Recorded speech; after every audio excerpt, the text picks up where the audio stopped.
Welcome to Armchair Expert, Experts on Expert. I'm Dax Shepard. I'm joined by Monica Lily Badman. Hi. Hi. This is a saucy episode because we get to talk about sex, baby. Let's talk about you and me. I loved this episode. Me too. It was really, really fun. Vanessa Marin is a licensed psychotherapist specializing in sex therapy. She's also a best-selling author. She has a book coming out on January 30th. She wrote that with her husband, Xander Marin, and they also have a podcast that is already out called Pillow Talks, which is hosted by Vanessa and her husband, Xander. I feel like people know about them. Uh-huh. Yeah. They're out and about. They're out and about. They have a social media presence. Yes, they do. But I do think, not unlike her book, if you listen to this and you have been in a relationship, you're going to relate. I think we all will relate to this. I mean, just like Couples Therapy Orna, where every single couple is dealing with some sort of sex issue. She sort of normalizes that and then helps people get through it. I found it very fascinating. Yeah, and very, very informative. I think it'll be very encouraging for people. I think a lot of people have thrown in the towel or they feel defeated by it. And I think this is a very pragmatic, simple approach to getting back on track. Back on that horse. Please enjoy Vanessa Marin. He's an armchair expert. He's an armchair expert. He's an armchair expert. Hi, how are you? Good. I'm Dax. Nice to meet you. So nice to meet Welcome. you. Thank you. Hi, Dax. Great to meet you. Happy New Year. Where in California do you live? I live in Santa Barbara. Oh, you do? Yeah, I'm from there, but I lived here in Silver Lake for a long time before I moved back last year. How long were you away from Santa Barbara? 20 years. Oh, 20 years. Yeah, I grew up there and then was like, I gotta get out of here. And then eventually realized, what have I done moving away from the best place in the world? I lived there from 95 to 96. Oh. On Bath Street. Oh. Maybe 2 blocks off the ocean in an enormous yellow building apartment. It looked like a McDonald's. Yeah, that's an interesting spot. What school did you go to? I went to Santa Barbara High School. And you didn't want to go to UCSB? I didn't. I had very romantic ideas of going to school on the East Coast. Of course. Me too. Never happened. Actually, I did kind of go to school on the East Coast. Well, We can count it. It's technically, it's on the East Coast of the South. oh, sure. But wait, where did you go? Forgive me. I went to Brown. So I got to have my sure, experience and then was like, I'm not made for this, this weather. I have to presume my children will want to go to the East. It's just really funny. Wherever you grow up, you want to go to the opposite. I was in Detroit and I was like, oh, I got to get over to California. But It feels very glamorous. Yeah. Especially for college. Snow, older buildings, and all the things. Exactly. Yeah. Santa Barbara's it's an interesting vibe, though. I don't know that everyone gets it. Like, if you just go there on vacation, it's glorious. It couldn't be prettier. But when I was living there, I was like, there's a whole strata of kids whose parents are rich and they've been neglected and they're all meth addicts. And there's just a real weird underbelly there, right? There is. And you don't expect it coming from Santa Barbara. There's so much wealth, but it's low-key wealth. It can mess with you in some interesting ways. So that's why I wanted to get out of it for a while. It's like, I don't want to have my whole life in this place. I need to get out, have some other experiences. Yeah, and what brought your parents to Santa Barbara? Are they like second generation as well? Yeah, are you one of the Are you a meth addict? Yeah. We're going to go in a totally different direction with this interview. It's great for your sex life, Matt, to just talk to the users. My mom's mom came up from Mexico. They had some family who had already immigrated and came there. My parents still live in the house that my mom grew up in. No way. How old is that house? It was made in the 1920s, I Oh, believe. okay. So you know Santa Barbara. It's up in the Riviera, like beautiful up in the hills. But back in the day, apparently, that was a very undesirable neighborhood because it was too far from the beach. So it was a primarily Mexican community because the houses were really cheap up there. Yeah. Is it by the mission that's up there? Yeah. Yeah. Brings back a lot of good memories. And you got a BA from Brown in sexual health and sociology. What was it? Human sexuality. Human sexuality. And in sociology, I got dual bachelors. Okay, now did you feel brave by declaring this? Because I want to own my stuff. I'm a fucking pervert. If I could have majored in sex at college, obviously I could have. If I would have known I could have, but then maybe some voice would have been like, you don't need to explore this more. You need to pull Well, back. you would have been disappointed because it's not like how to have sex, is No. it? Well, let's talk. That would have been fun, but no. But did you feel like you were declaring your own pervertedness by majoring in that? A little bit. I was always interested in sex therapy from a really young age. Okay. Sex just fascinated me. And my initial interest in becoming a sex therapist was actually my parents trying to give me the talk. Okay. It was super awkward, like most people's experience of the talk is. I didn't even get one. It's A like book was placed on osmosis. a Well, a book was placed on a shelf. Yeah, it was there when I was born. It was like, she'll probably find it. She's a voracious reader. She'll run out of everything else to read. Did you get a talk? Oh, it would blow your mind what my mother told me. Probably over the line. I was in, I think, 2nd grade, and I heard people on the playground calling other kids butt humpers. He's a butt humper. So I came home, and at dinner, I said to my mom, so-and-so called so-and-so a butt humper. She goes, oh, okay. And I said, do people do that? Do they hump in the butt? And my mother goes straight-faced immediately. Well, there's a tremendous amount of nerve endings in the anus, and some people find it pleasurable and some don't. I love it. I was like, okay, on Way to to the go, next Mom. thing. Yes. And did you understand? Yeah, You totally. did. I'm like, okay, people do that, and some people like it, and some people don't. And that proved to be true. She probably should have mentioned most people don't like it, some people do. That would have maybe been more honest, but whatever. We're pivoting a tiny bit, but it's in keeping. I didn't tell you this, but I took their daughter on a shopping spree for her birthday. She's my best friend. Auntie Monica spoils them. Yes, Yeah, and she was profusely. turning 9. We went to all these places, but we ended up at Target. And she's getting like little squishmallows mainly. Very tactile child. Yeah, but they're very mature, these children. Obviously, that's their grandma. And so we were walking by the lingerie, and I kind of assumed they already knew what it was. Sure. And Delta said, oh, that's a cool bathing suit. Okay, uh-huh. And I didn't even, it just came out of my mouth so fast. I was like, I think it's lingerie. And then she was like, what's that? And then I felt like I What didn't if you know if just I was instinctually- allowed to What if you tell just her. instinctually went, there's a lot of nerve endings in the anus? It's like, what? But it's a weird thing to explain to a kid that sometimes you want to dress sexy. Then I was like, am I putting something in her brain that she probably shouldn't hear, that you're supposed to dress up for people to Oh, make no. yourself sex? It just got scary fast. Well, I think you say that. You know, sometimes you want to wear a nice outfit when you go out for dinner and you want to feel pretty. You can also do that before going to bed if you want your partner, you know, you both want to be excited by what you're wearing to bed. Oh, I didn't. What did What'd you say? Whores wear lingerie? I said, don't you ever wear that. You're going Dirty, straight filthy to hell. whores. No, I think I just said, oh, sometimes people like to wear it to feel sexy. Yeah, there you go. Perfect. That's good. What would you have said? I like what you said, actually. You know, I Okay. think sometimes people, we like to wear different things, and sometimes people like, Eventize things. yeah, we like to wear these kinds of outfits. Yeah.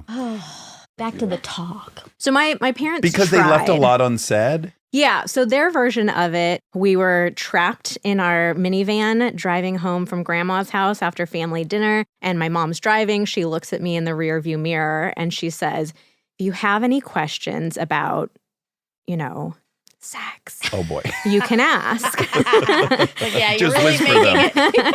Yeah, it was definitely whispered. There were some long, awkward pauses.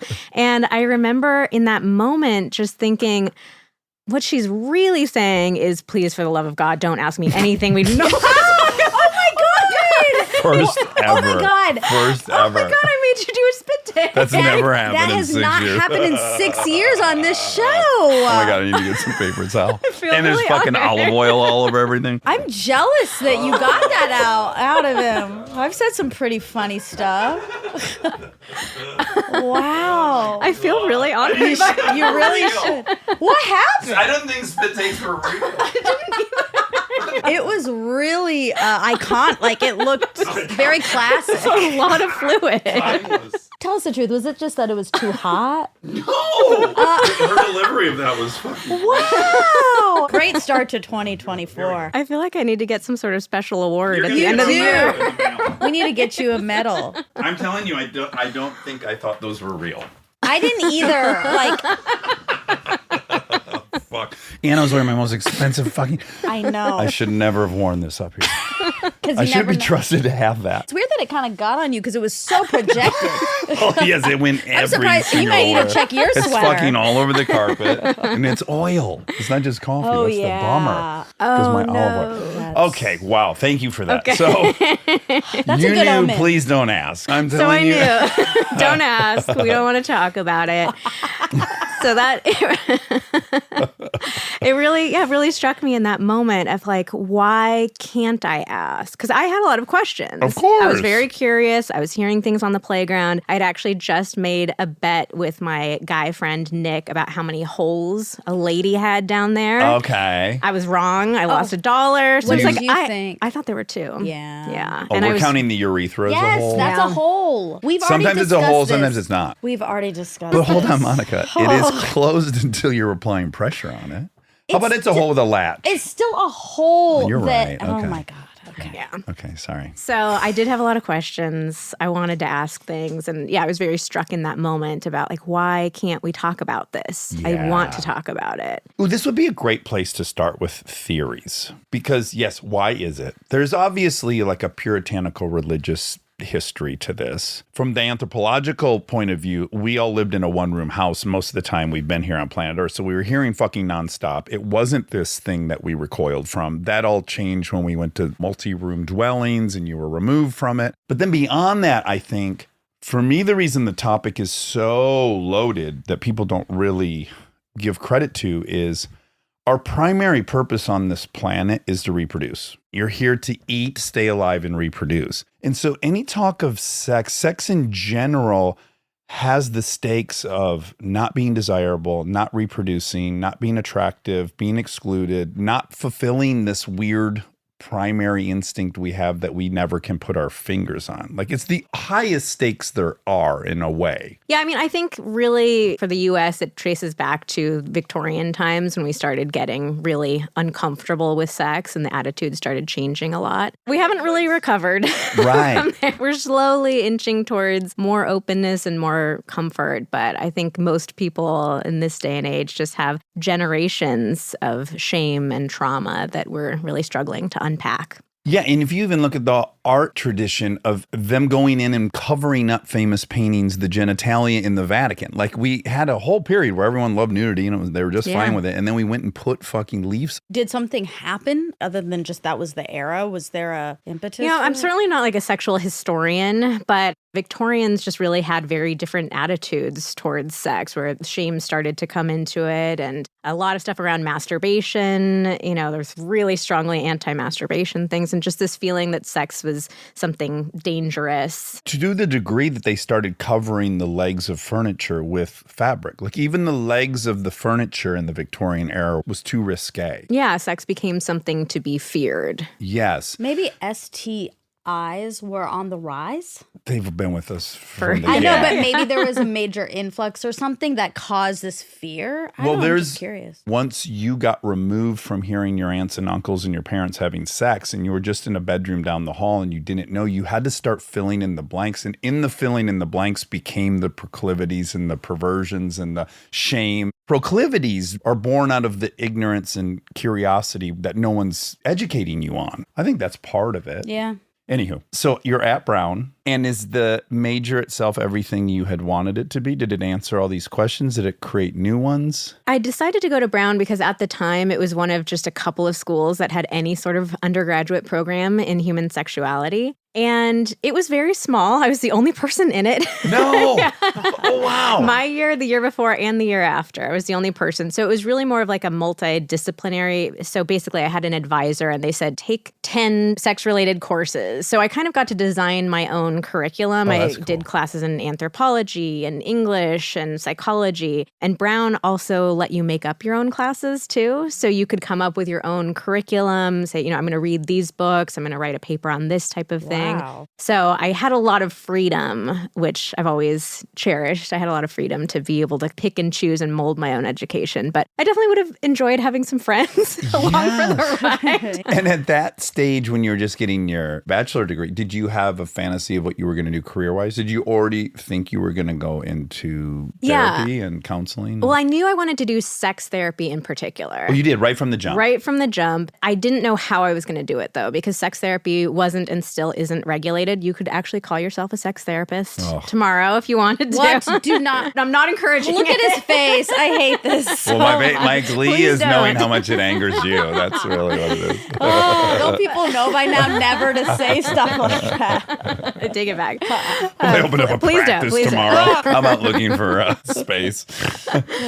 So I didn't know how to pursue it. Initially, I was thinking maybe I would be a doctor and kind of do it more from the medical route. And that was actually what I had started telling people in high school that I wanted to do. 'Cause the first few times you tell somebody as a 17-year-old, like, I'm going to be a sex therapist, you do not get good reactions. Really? I was getting scholarships to go to school. And, at the scholarships award, oh, here's Vanessa. She's going off to Brown. What are you going to study? What did we just give you money to go study? Sex therapy. The room goes silent.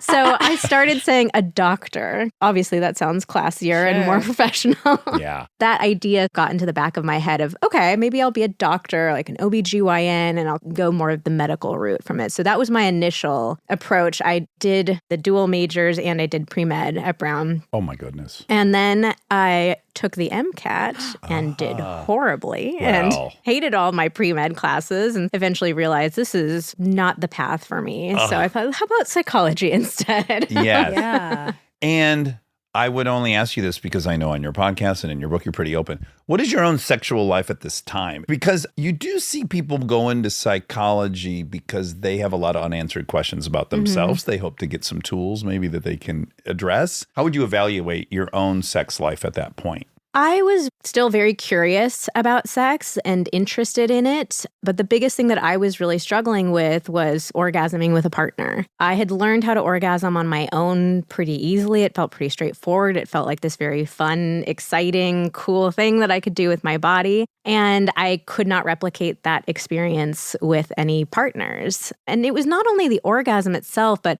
sex with a partner was very performative for me. It was all about my male partner's pleasure, what he wanted to do. He was taking the lead. And so there was an internal struggle that I had for many years of this interest in sex and this fascination by it and wanting to pursue it for my career, to spend my life on it, but also this huge imposter syndrome of I have so many things within myself. I cannot find it within myself to initiate sex, to give feedback in the moment, to show a partner what my body likes and responds to. Say, I might like to bring my toy with me to the next session. Yeah, and anything like that. I really struggled with feeling like sex was something that I gave to a partner, did for a partner, rather than something that was for me that I got to participate in. That is so common for people. Yeah. And I think especially for women. Yeah. I was just going to say, did you feel this frustration of going, this shouldn't be happening to me because I have the knowledge? Yeah, I felt like a horrible imposter. I'm studying this. I want to help people with this, and I'm not really walking the walk myself. But a lot of that was because, I was doing all this research and learning and exploration, but I wasn't learning any practical tools. I'm learning about Kinsey and Masters and Johnson, and that's great. But what do I do in the moment with my partner when he's doing something that I don't like, rather than just faking it and saying, that's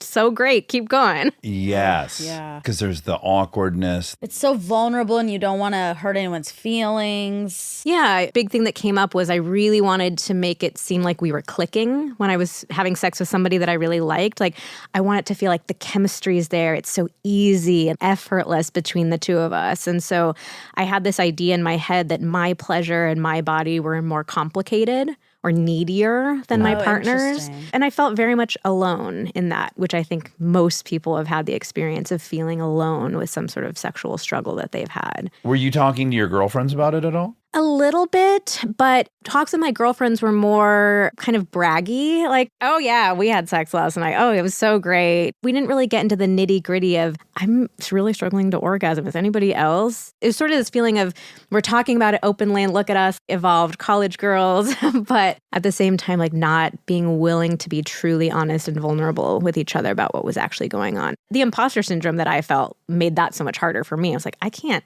admit to anybody that here I am, this little sex therapist in training, and I'm not orgasming with my partners. I'm not enjoying the sex that I'm having. Like, I can't admit that to anybody. Had a guy said to you, how can I help you orgasm? Would you have even been able to answer that or been confident enough to express what would have helped? I was never asked that. You weren't. I'm not sure, honestly, how I would have responded to it. I probably would not have been honest. I probably would have said like, oh, what you're doing is great. Or like, you're always making me orgasm. But the final straw for me when I decided to stop faking orgasms and finally figure this all out was actually a partner who did the exact opposite. So we had been hooking up and I had faked an orgasm. I had gotten really good at a great convincing performance by that time. And he'd been using his hands on me and he said, I can play you like a fiddle. Oh, boy. Oh. And I just, my stomach just turned in that moment, like just huge pit in my stomach. And I thought, this is so gross. This guy is so proud of himself and this sleazy, like, what a weird thing to say to someone, right? I can play you like a fiddle. And so that was the moment for me of like, I'm not doing this anymore. In some bizarre way, we have some gratitude for this person. Oh, yeah, absolutely. Yeah. I have a lot of those experiences in life where it seems horrible in the moment and then you look back and you're like, that terrible thing that happened to me was actually one of the best things that happened to me. Yeah. As we'll discuss, there's so many tightropes in sex. It's so precarious. And so for a guy, you're writing, there's the trope of the guy like immediately going, did you come? Mm-hmm. Which no woman wants that. And yet also you want to make sure your partner's orgasming. You want to help in any way you can to facilitate that. So it's like this very narrow lane you can be in to explore that, where you're not the guy just going like, did you come for my ego? Versus I want to make this as good as it can be for you. How could I help? That's a tricky, I think, especially if you're a young dude, zone to navigate. I think sex is tricky for everyone. I think we have this tendency to think of male sexuality as simpler or easier than female sexuality, and it's really not. We're all struggling with what do we do in the moment. But yeah, for a lot of men, they feel this pressure to be in the lead, to be taking control, to know what they're doing, and to be able to like guide the whole interaction. And that's a lot of pressure. Let's start with the fact that the male orgasm's almost a given. The female is much more elusive. So a guy's pride and esteem. Okay, tell me why that's. Yeah. So there's nothing inherently more complicated about female orgasm than about male orgasm. What the problem is the way that we're all having sex. You know, male-female cisgender relationships, the type of sex that we're having heavily prioritizes male pleasure, penetration. Right. Most male-female couples, we use sex and intercourse interchangeably. Like when we have sex, we're having intercourse. To the degree that in the 80s, people would ask, like, how are two lesbians having sex? Yes, exactly. Yeah. I mean, even think of the bases metaphor. Exactly, You know, the home run. Well, and it's the intercourse. test of virginity. It's the thing, right? So if we look at intercourse, though, a man is getting stimulation of the most sensitive part of his body. His clitoris. Yeah, okay, so you know about this, which is great. We'll tell everyone. Yeah, most people don't know. Fetuses in the womb, we all start off like as the same little blob. And when we're differentiating into we're going to be born a man or born a woman, the tissues start to differentiate around 8 to 11 weeks. And the exact same tissues that make a penis make a clitoris. So it's like having a ball of clay. I can mold it into a mug or I can mold it into a bowl. It's a different shape,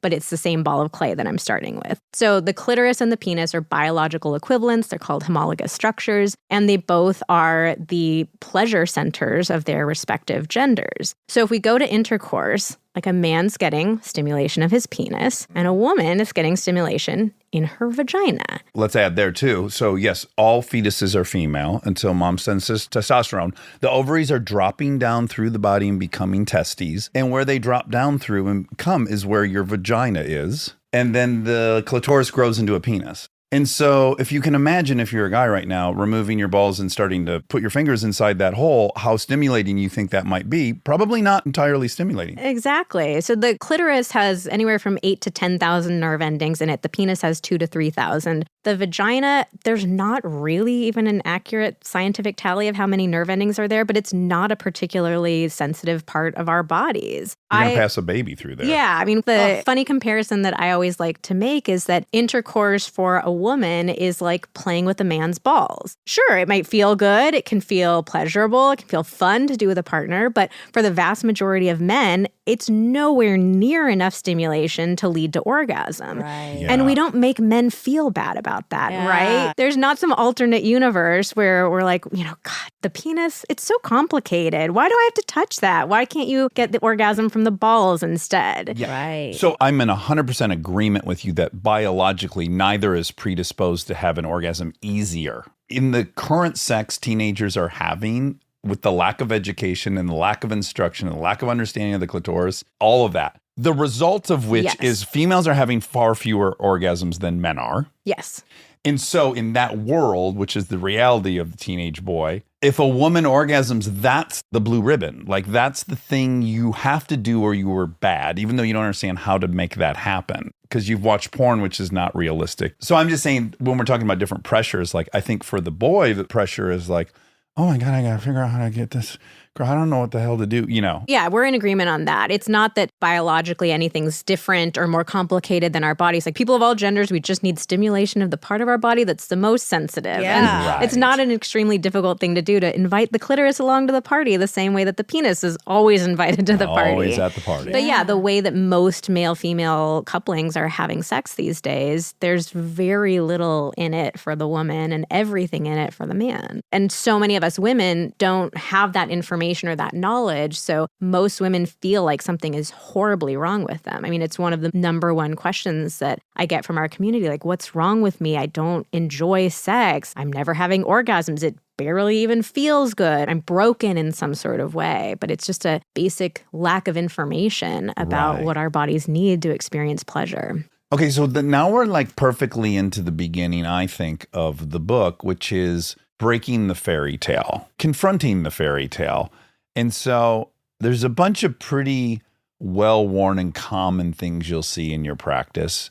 And they're broken up into some categories that I think everyone will kind of relate to. But first and foremost, back to the growing up in multi-room homes, the only time we've seen anyone have sex is in a film or TV, unless you got invited to an orgy at a young age. Like, I don't know where one would see it, right? Yeah. So tell us what we see and what we expect. Yeah, we see that same scene over and over again on TV and in the movies. It's the characters just look at each other across from the room and it's on and they're dashing off into the bedroom. Yeah. It's hot and passionate and wild. The clothes are flying off.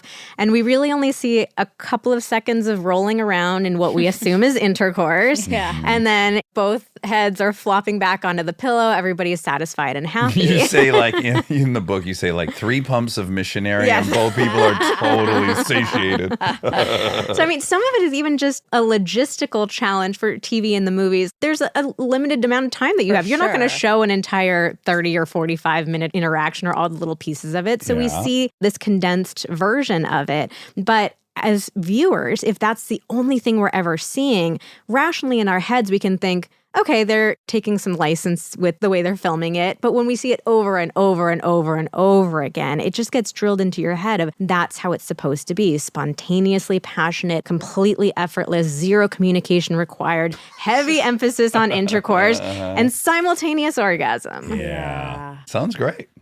Sounds like how it should be. You're right, though, because they're showing other things in the movies. And even in a car chase, they still got to shift the gears and hit the brakes and hit the gas. It's not like they deviate entirely in all the other areas, even when it's romanticized. But that one, yeah, is a real departure from what needs to happen. So as a sex therapist, I think the things that frustrate me the most are the feeling of effortlessness. Most people feel like sex should be absolutely effortless, that we shouldn't have to try or put effort into it in any sort of way. And then also the lack of communication, that my partner should just be able to read my mind. They should know my body better than I even know my own body and just magically do all those things that I need. Yeah. And I'm magically doing all the things that they need. So we're magically having the orgasm at the exact same moment. So Yes. those two things in particular are really harmful when we internalize them. And then also, sorry. No, I just wanted to back up for just 2 seconds about the actual profession of a sex therapist. So is that a couple comes in and is having trouble connecting, or a person is? What is sex therapy? Sex therapy is just helping people create the sex lives that they want to have. Okay. Yeah, that's the way that the simplified version that I look at it. So I would see people, individually, I would see couples, and it would be anything from our relationship is about to break up because we're not connecting in the bedroom to somebody just saying, I feel like I don't really know who I am sexually and I kind of want to explore that. So all sorts of different goals and questions and concerns, but all wrapped up in the idea of like understanding and having the kind of sex that we want to be having. Stay tuned for more Armchair Expert, if you dare.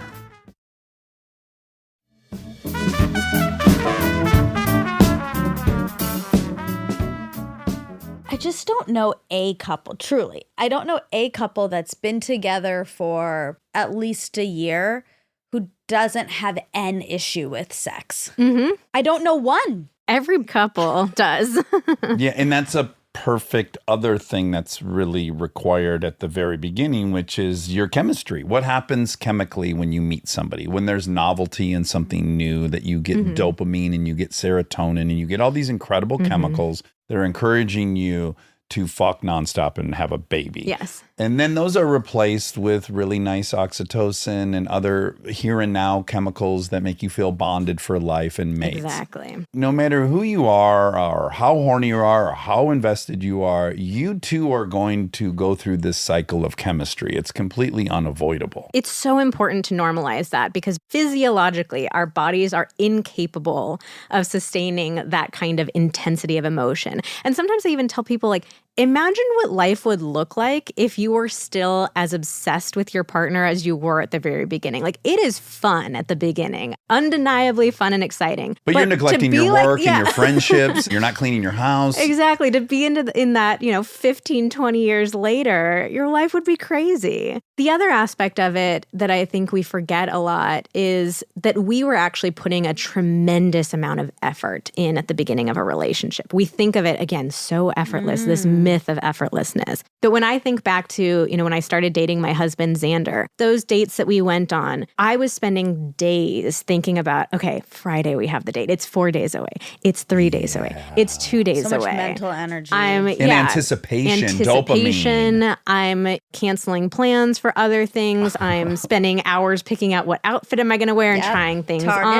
lingerie. You're eating differently all I'm week. putting on the lingerie. I'm going to the gym. Yeah. I'm playing like all my pump up jams before the date, like getting myself excited. Like there was so much effort going into it. So it's not that we just had this spontaneous, perfect connection. I was putting a lot of energy and he was putting a lot of energy on his end to create that connection. Yes, but in that period of time, it's effortless. It's simply what you want to do. The effort is fun. but Initiating it's still all of that effort. is effortless. The inertia is there, as opposed to later when you don't have those chemicals. All that work has to be conscious and thoughtful and mindful and intentional. But it just happens when you meet somebody. It's not like you were Yeah. telling yourself, get excited for Friday. I didn't have to tell myself, but I was using a lot of energy and time and making decisions. And I think that we can change our attitudes about the effort as well. We get into relationships and then the effort feels heavy and hard and boring. But I think we can recapture some of that early feeling of, I enjoy putting effort in. Effort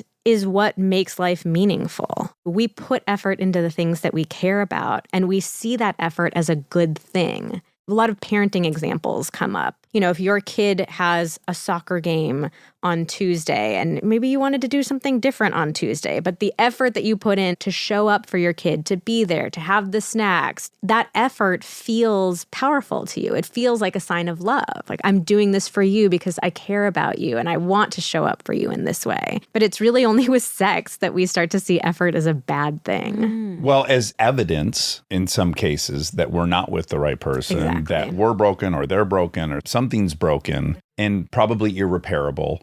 And I'm seeing other people, they seem to be having more sex, and I'm seeing TV, and then this is just done. Yeah.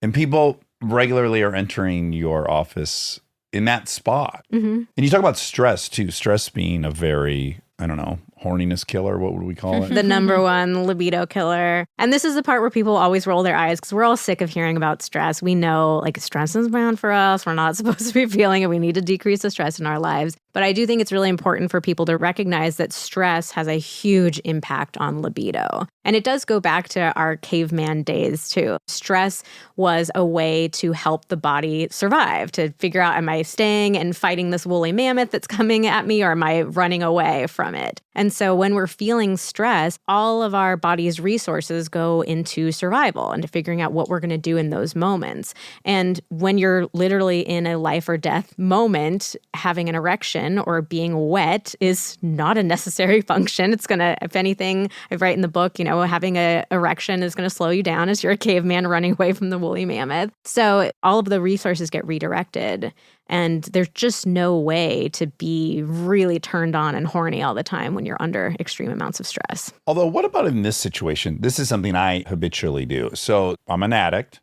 My brain is great at figuring out external things that can alleviate my suffering. So when I'm super stressed, I do get enormous bouts of horniness because I see it as relief. The brain is going, relief's over here if you want it. Yeah, there are some people who associate sex with stress relief. And those people typically have a pattern of sex being something that's enjoyable and pleasurable. So there's a trust that you have in it of this is going to work.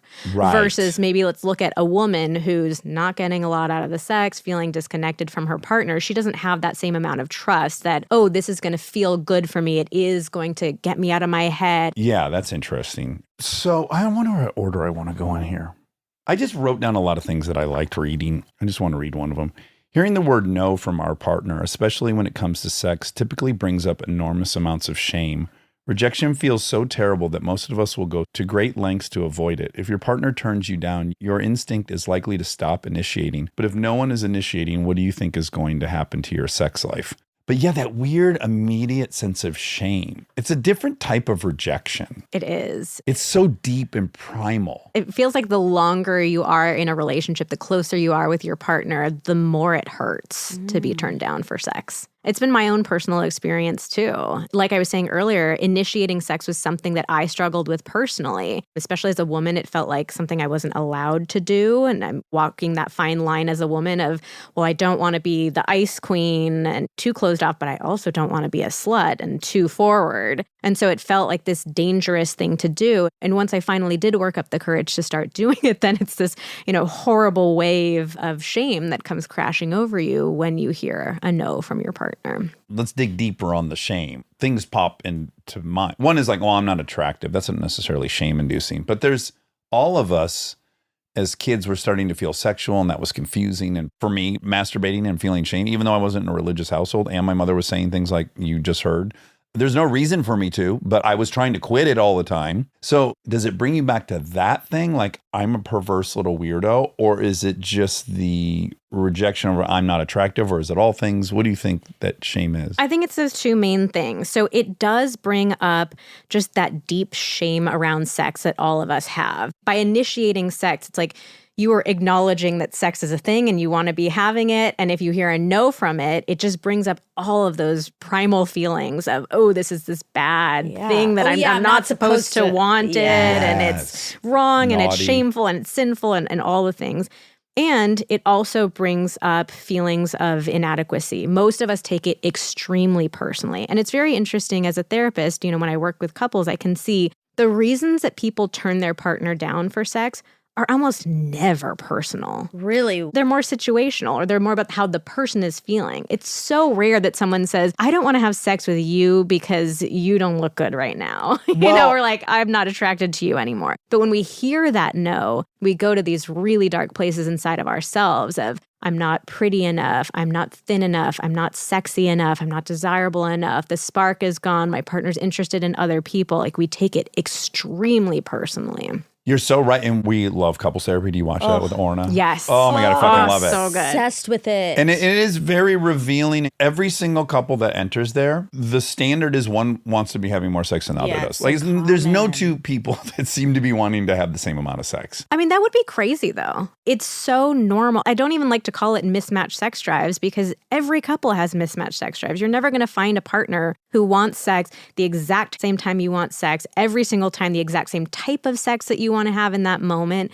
It's just not realistic. So most of us get so up in our heads about, oh, are we mismatched? Are we, different sex drives? What's the problem here? But I think it's important for couples to realize that's normal. There's nothing wrong. Instead, let's use our attention and energy to figure out how do we need to work together as a team to create the space for us to connect. What also comes out in every single one of those is that when they start exploring that, almost without exception, the person that rejected the other person, they themselves don't feel attractive. It actually isn't their partner. I think that's so mind-blowing if you acknowledge that. Not only is it not about you, it's about them, but you're having all this cognitive dissonance, which is like, well, I'm pursuing you, so obviously you're hot and sexy. So that couldn't possibly be what you're experiencing right now, but it is. There's so many wild dynamics that come up around it. And one of the things that came up for me was there were times where Xander would initiate sex with me, and my gut instinct reaction is almost always a no. And that comes from the deep shame place inside of me and feeling like as a woman, I'm trying to navigate that line of not too available, but there's always this feeling of like, I'm not supposed to. We've been married for 12 years, by all definitions. I'm putting this in air quotes, like I'm doing it the right way. But there's still that feeling that comes up of like, I'm not supposed to.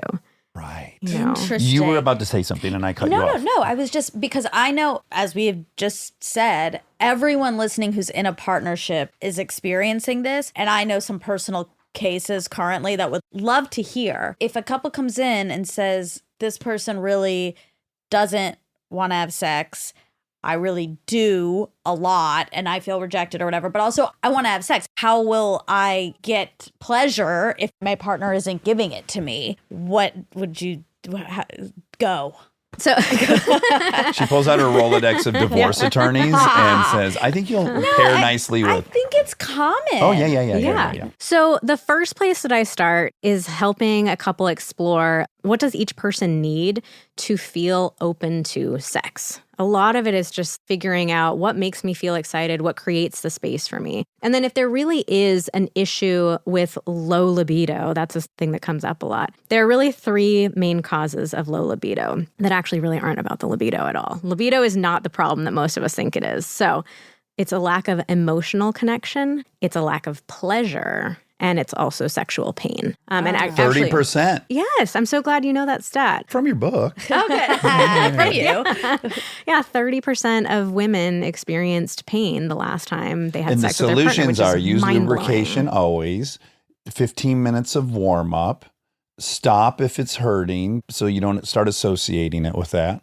There's two more I've forgotten, but Well, and see a pelvic floor specialist or a pelvic pain specialist if you're having any sort of pain that those simple steps can't address. So that's a good low-hanging fruit one to knock out. And then that leaves us with the connection and the pleasure. And pleasure really is the biggest one. you give your clients really good little homework. So she'll say for the next 3 weeks, just log when the environment or the context or the situation did make you open for sex. What was happening? What happened before that? Know what gets you in the mood. Don't just wait for the mood to hit you. Be aware of what things got you in the mood. Also, conversely, be aware of the things that take you out of the mood, right? Know what these things are to avoid. Yeah, so the book Sex Talks, a lot of it, I thought back to that younger version of myself who was struggling so much with her own sex life and really struggling to find practical tools and solutions. So I really wanted to make the book very practical and give people specific things to do, specific questions to ask themselves, exercises to try out. So starting to pay more attention to what sorts of things get me into the mood and pull me out of the mood.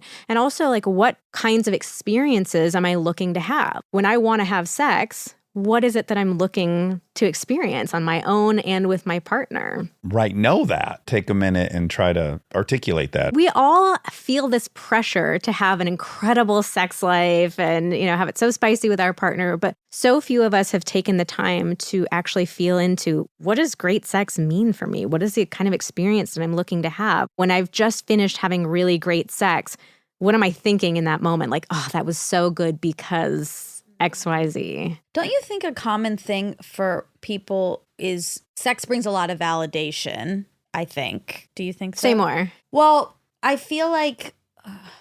I can speak on that. Okay, go ahead. Yeah. I can only speak for me. There's this thing you want, you're irresistibly drawn to it. You can't really get it. And if you get it, it's the ultimate sign that someone likes you because they're not supposed to give it to you. This is the paradigm I grew up in. So it becomes unavoidably the ultimate signal that someone really likes you or maybe loves you or cares about you. That is the pinnacle of the validation. So without that, this thing you've grown up as being the symbol of validation, it can be very powerful. At least validating that you're attractive. Whether or not that's accurate or not, that is something that sex can and often does make people feel. I know a couple that one of the partners, I think, gets a ton of validation out of sex. So then when this person entered a safe, good relationship, it was harder for that person to have sex and find it pleasurable because the validation's there. Oh, the validation can make it really difficult on the other end of things. Like when you're the partner of someone and you can feel that they're initiating and what they're really looking for in that moment is for you to validate them. That makes sex take on a totally different vibe and tone. It's not like you're inviting me to share an experience with you, an experience like pleasure and connection and joy and freedom and all these things. It's like you're wanting me to validate you. Totally. With my body. Do you think those are binary, though? Either you're seeking validation or you're seeking to enjoy a beautifully shared, connected. Both things can be true at the same time, absolutely. But I think when you can feel that intensity of your partner's desire to be validated, it can make it feel more complicated in the moment. Right. Or that you're basically just servicing But them. I mean, the person who's seeking validation no longer is as interested in sex because there's nothing to seek. They have the validation. They have the validation because they have this partnership that's full of validation. So sex doesn't do the thing it used to do. That can happen too. It can get really, really tricky. And then it can come around on the other end of it as well, where then it becomes sort of this high stakes, well, I don't ever want somebody to say no to me because then what happened to that validation? So back to the fairy tale, you ask people to make a list exactly what they think they're supposed to be doing in the bedroom and to actually take a look at that and ask if those are realistic and reasonable expectations. I think there's something very powerful that happens when we take all these deep, dark expectations that we've just been holding within ourselves and bring them out into the light and really examine them and ask ourselves, like, yeah, is this a reasonable thing for me to expect of myself? So sometimes just that act of externalizing it can help us realize, ooh, that's not very reasonable. So one of the examples that I give in sex talks is a client that I had worked with who felt like he was supposed to get hard instantaneously with zero stimulation from his partner. And once he started talking about that out loud, realized, okay, yeah, maybe that's not the greatest expectation to have of myself. Yeah, a little unrealistic. Well, that feeds into my favorite thing I read in there. But first I want to say, because I just loved that you said this. So you have a good friend that you started talking about her sex life with her husband. They're happily married on all accounts. They have kids. They have a great life together. They're not having sex much. This is weighing on her. And she's now beating herself up for having the feelings. And you wrote, okay, I'm anxious or frustrated or sad, and that's all right. I don't need to criticize myself about it too. The best way to navigate your feelings is to simply notice them and leave them be. What we resist persists. When we accept our own emotions and experiences, they actually dissipate much faster. So I think this is so important. I experience this. I have more discomfort and suffering from the disappointment of having the original feeling I had than I have from the feeling. I'm so let down with myself. I'm so disappointed in myself. The meta feelings. Yeah. Some of my favorite feedback that we got about sex talks was people said, this is not just a book about how to talk about sex with your partner. It's a communication book and it's a general feelings book of like just learning how to be with my own experiences and be with my own emotions. So that's a classic therapist thing that we say all the time, you know, what we resist persists, or the only way out is through. But it's something that so few of us have put into practice of just sitting with our feelings and allowing them to be. So what you're talking about are meta emotions. It's our feelings about our feelings. That's almost all I have, to be honest. The second I have the feeling, I go straight into the meta feelings, into the hole. So the key for you and for all of us is just to try sitting with those emotions, to name them as well, because when we can put a name to it, that helps it dissipate a lot faster. When I'm feeling this, sometimes I'll just sit with myself and say, okay, I'm feeling a lot of anxiety right now. That's okay. I can notice it. I can sit with it. I don't need to do anything about it. I'm just here with it. And there's been some really interesting research that shows that when we can do that, a lot of feelings will dissipate in about 90 seconds. Wow. Which is wild. Right, because most people, when they're like, I'm anxious. Why am I so anxious? Why am I always so anxious? When am I ever not going to be? What is the fucking problem? You're just off to the races. Yeah. So I like to think about my feelings. I will often think of them as like little parts of myself. And sometimes I'll even picture myself at different ages too, and just imagine being with that part of myself. Like, okay, I see you. You're there. A lot of it's validation, going back to this theme. Feelings want acknowledgement and validations. Your feelings want you to just say to them, you exist. I see you there. And you're allowed to be here. We get in male mode. It's like, I got to fix this, get rid of this. Oh, yeah. The classic I need a fix-it plan. syndrome. Yes. I need to understand it. I need to fix it. I need to destroy it. Okay, this one was awesome. Me versus we.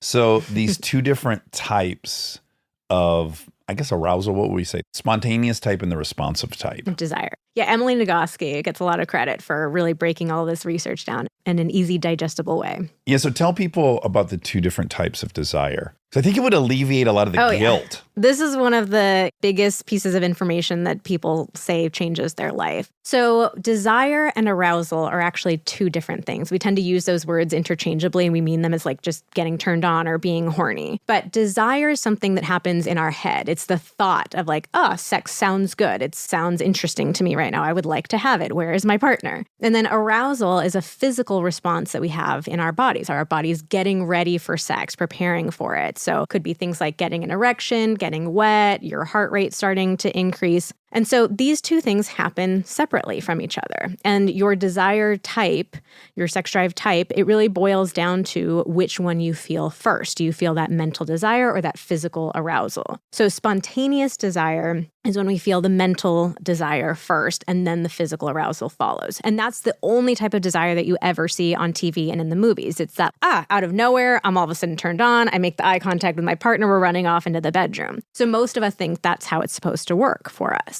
But about half of people, and of this group, the majority are women. I was going to say, this is very gendered. It is very gendered. Most women are responsive types, which is that we feel the physical arousal first, and then the mental desire follows after that. So the classic sign that you are a responsive type is if you've ever been in the middle of sex or even the end of sex and you catch yourself thinking, that was really fun. Why don't I ever seem to want this? That is a responsive reaction. I love the list of it. I wish I'd written down the whole list, but it's like, you don't think about sex very often. You don't, yeah. So if you go up to a responsive person and ask them, do you want to have sex? 99 times out of 100, it's going to be no, because their body hasn't been aroused first. Their head is not going to be interested in sex until their body's aroused. So if you're just going right for their head and asking them that question, it's going to be a no. So this kind of leads us into initiation. We need to learn different ways of initiating because you're just going to get a no if you're asking a responsive person. You're probably going to identify as I have low desire or even no desire. It might feel like the circumstances have to be like just right for you to be open to it. This is why it's easy to feel defeated by the whole thing, because I'm talking with all my other male friends. We're mostly all tracking to be spontaneous types, right? As you say in the list, you're at work in a board meeting and you just start thinking about fucking, like, oh yeah, that'd be great. And then we could fuck over. And so you start believing, well, that's what's missing from and that must be unfixable because that's just how I'm wired. And they're not even thinking about sex. They don't even care about, they're not planning some crazy sexcapade. Yeah. So how on earth would we meet in the middle on this? But I think it's a big relief to just go like, both equally powerful, just different starters. It's a huge relief. Most people have no idea that this exists. Most women tell me that they feel really broken and ashamed that they never seem to want sex. It always just feels like this huge source of tension between them and their partner. So just being able to recognize you're normal. There's nothing wrong with you. You're not broken in any sort of way. It's not a worse type of desire. Because people will often say like, okay, but spontaneous just sounds better, right? But the challenge with spontaneous desire types is that your body might not always go along with what your head's wanting. So they can experience more performance issues. And then that brings up an entirely different set of shameful thoughts. I'm turned on. I want to have sex. What's happening with my body? Why is my body not coming along? So there are joys and challenges of each type, but being able to start with this recognition of there are two. Nobody's broken. Nothing's wrong with anybody. It's just figuring out, okay, what do each of our types need to feel open to sex? Yes. A diesel engine's not broken because it can't accept gasoline. And a gas engine isn't broken because it can't accept diesel. They both are engines that work as long as you put the right shit in them. Great metaphor. I think that's comforting. Yeah. Anytime you need an automotive metaphor, please. I wish you were drinking so you could have done a spit take. Is responsive desire. Okay, this gets a little tricky though, because if you're in a partnership, are you saying the physicality starts first? So then if your brain doesn't want to go there, how does the physical ever start? Yeah, no, that's Thanks a great, for asking great the question. male question. Yeah, that's a hard thing. Because if someone just starts touching, that feels bad or wrong. That's the bristle reaction we'll get to. Oh, but yes. yeah. Okay, so I like to think of initiation with responsive desires being two phases. So we want to first give that person some sort of physical contact.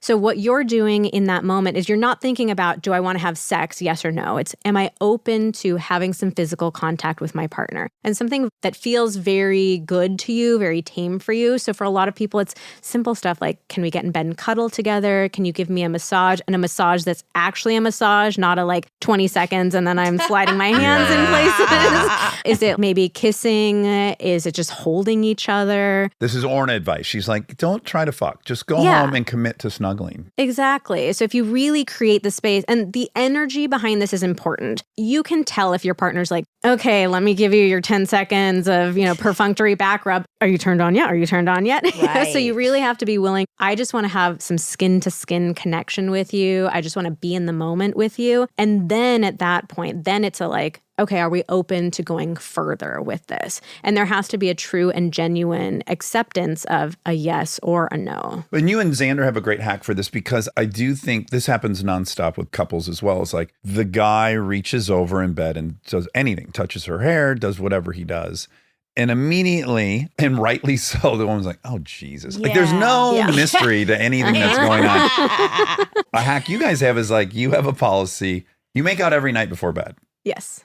Oh, We do. Yeah. I love this. And this seems like so such a hack cute. because like sometimes it's going to happen, sometimes it's not. But you don't have this muscle memory association with every time I'm touched, he wants to fuck. You're pushing through that by having a routine. We started doing that a few years ago because I noticed a couple of things. One, I noticed that we weren't making out very often anymore. At the beginning of our relationship, we would make out so much. And I love that. So good. I think most people, we have this really fond association. It brings us back to like being teenagers when making out was the best thing in the world. It's the cutest, right? dumbest things primates do. Yeah. Like, what are we doing? We're smashing our mouths together. Yeah. We were in this relationship. We were a decade into it. And it's like, I don't remember the last time we made out just for the sake of making out. Like we make out when we're having sex or we're right about to have sex, but there's no making out just for that. So that thing came up.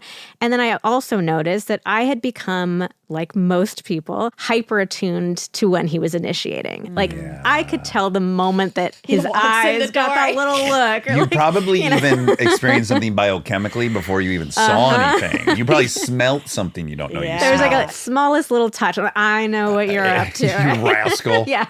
And so I wanted to break that association. And it goes back to what I was saying earlier, too, about that knee-jerk reaction that comes up in me of like, no, we're not supposed to. So we came up with this idea to start making out every single night and to break the association that we had created that we only made out as a lead up to sex or during sex. Like bring back that enjoyment of just kissing for the sake of kissing and having this like sweet I want to little... kiss now. That's It sounds so- I great. really recommend everybody try it. It's become this very sweet ritual that we have every night. good. And like, what about if you're fighting? That's also a good way to get you out of your fight if you've committed. What if you're like, fuck, if we gotta we're get fighting, this kissing over with? we don't do it for fighting. And if one of us is sick, we don't do it. Yeah. But otherwise we do it. If we're really tired, sometimes it's literally 10 seconds, but it feels like a sweet ritual to have with each other. And it's been really fun to just have those little moments of making out and some connection with each other. Well, let's talk about the bristle reaction because that's adjacent to that. I think a lot of people will relate to this. The bristle reaction is that feeling that you get when your partner reaches out to touch you and you just feel your whole body tense up and recoil.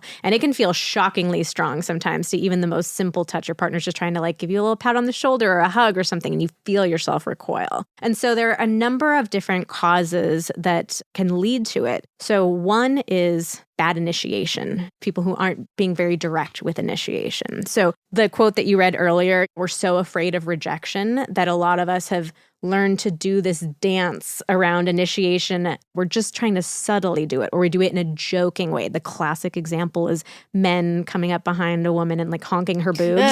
Tune in Tokyo. So many men try this. We have polled our audience before, and there's like 1% of women who do enjoy it, but vast majority of women do not like it. You just gotta find that woman, you gotta man. find that one woman. All of the men have to find the two women. Please put a puce bandana hanging out of your back pocket if you're that 1% so they can find you. Monica, would it work for you as an initiation? No, but it depends. I guess if I'm in like a super playful mood, maybe. But if I'm like doing I know this from all my friends who have husbands.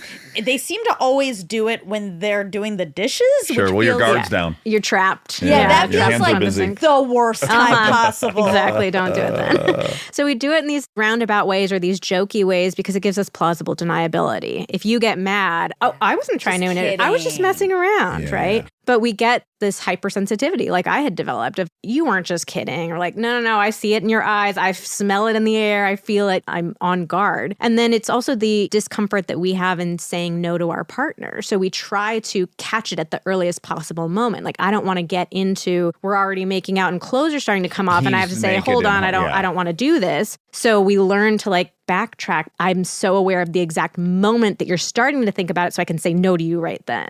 And it can also be just straight up touching you in ways that you don't like as well, like the boob honk. That's extreme. Mm-hmm. Yeah, that's the extreme version. But what compounds this greatly, and I forget what the number is, like 64% from the Gottman Institute, people's marriages get worse when they have kids. I mean, that's just kind of the standard.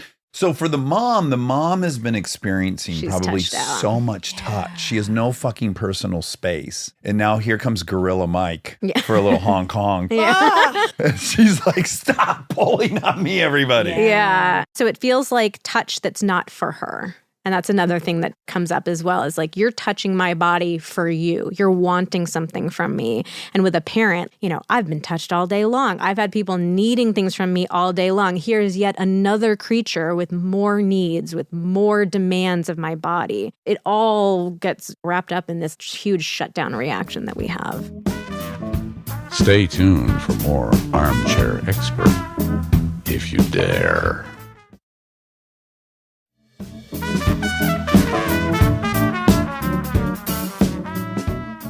Okay, great. This is a moment for me to ask, how do I say this? This is untherapeutic, but I think it's the truth.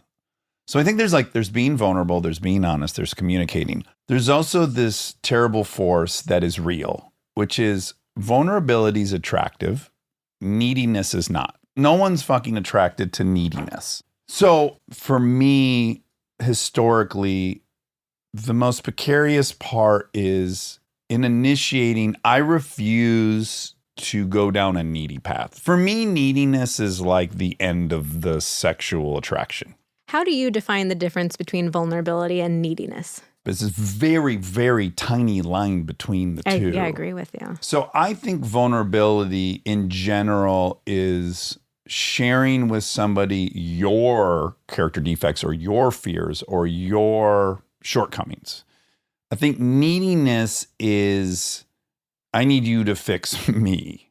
But our language is incomplete. The difference between those two things, although I can say it that way, in practice and in talking and in touching and in all these things, it's not precise. And I think the dance that I see a lot of my male friends where I want to go like, you got to pull back a bit. I think that's the hardest dance for a spontaneous person with a partner who is a responsive person. I agree with you. And I think it is a particular challenge for men who are getting more and more messages these days that like, we want men to be vulnerable and open and share, which is something that historically has been incredibly dangerous for men to do, that you've been given so many messages of don't do that. So now there's this dance, that's such a good word for it, that men are trying to do of like, I want to do this, but I don't have a lot of practice at it. It's always felt scary and dangerous. I don't know how to do it. I think that the difference between vulnerability and neediness is what you're describing. For me, vulnerability feels like I'm sharing with you challenges that are coming up for me, things that are within me. I'm sharing them with you because I want you to see me. Whereas neediness, again, it's not a therapeutic term, but neediness does feel like I am needing you to come help fix me. Right. So it's not just it's I'm showing you. It's But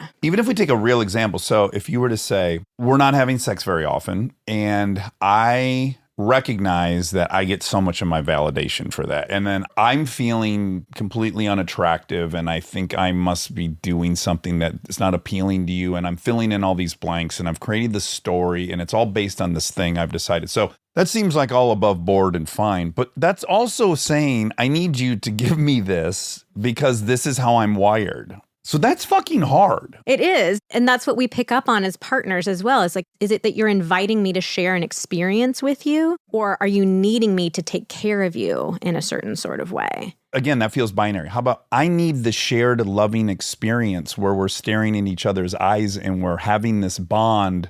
I need that for my own self-esteem. That's how it's happened. That's how it shook out. I'm working on it, but that's where we're at. So I think the challenge for you is finding other ways to get that experience. If sex is the only way, that puts a lot of pressure on sex. So are there other ways that you can get those needs met with your partner? And there totally are.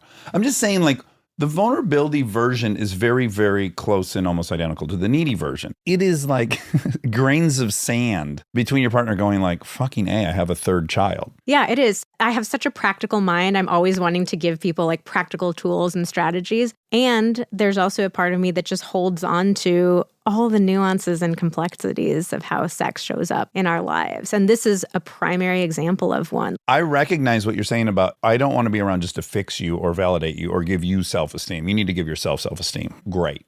I know that's the response. So I would just not initiate. At all? The risk of being needy and unattractive, I'm going to side with, I'll just wait until you're interested. And then the other part of your brain starts going, well, do I want to live on planet Earth without having sex?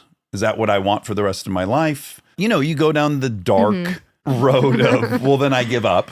And then again, you confront that and you go, well, now you're being a baby and you're doing this and you got to now validate yourself and have your own things. And, you know, but it's very complex. There's so many people in that position. But I think what you're actually looking for is that deep intimacy. That's the actual thing you want. You want the thing that separates you from being friends. Right. But there could be other things that give you that deep intimacy. Plus, maybe, I guess this is a good hack of touching not for sex and seeing where that goes. That's really good hack. I think weirdly for me, the answer in general is not put that on their plate.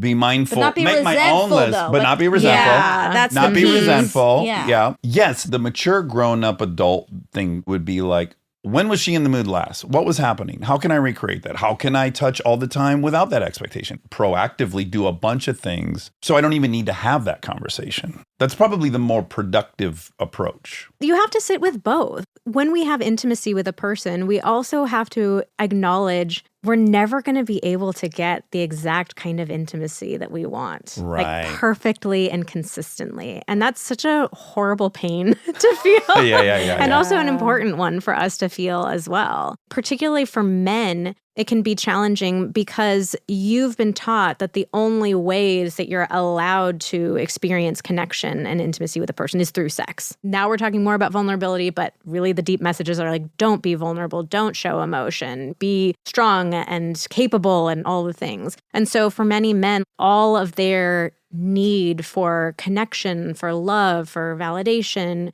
it all gets funneled through sex. Yes, but we're getting close to the thing that really irks me that I really want to drill down into. There's the intellectual version of what we would aim to be, which would be for men, more vulnerable, more open, all these things.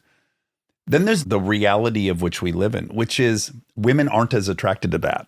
And no one wants to acknowledge That's that. not No one true. wants I to don't be think that's truthful true. about that. I hear it. Even when you're watching Orna, you're like, they're so pissed that their guy isn't a fucking dude. Well, it can't be 100% of just like, I'm so Emotionally depressed all day or whatever. But that is not true. I think it was best summarized on, did you watch White Lotus this season? Yes. Here's this guy, he's saying everything she wants him to say. He's a perfect feminist, and she meets this dickhead tattooed asshole, and that's who she wants to fuck. And that's the truth. I think That might everyone's be- running from it that might truth, be and it who drives me she- nuts that we can't somehow first acknowledge it and then get into it. But we're not even at the phase where we're acknowledging it. So the problem is that the same toxic beliefs about masculinity that men grow up having, we women grow up with as know. well. And so 100%. there's this dance that we do inside ourselves of we want more vulnerability, we want more openness, but we want it in the right way. There's toxicity within us as well. There's a vestigial 300,000 years of evolution where you're trying to get with whoever's going to be most successful on planet Earth and feed your child. Yes. And you know societally, it's not that dude. It's the dude who It is leads now, the other men. though. It is getting there. It is. And I do think we're just in this very slow and I think quite painful transition before we recognize, no,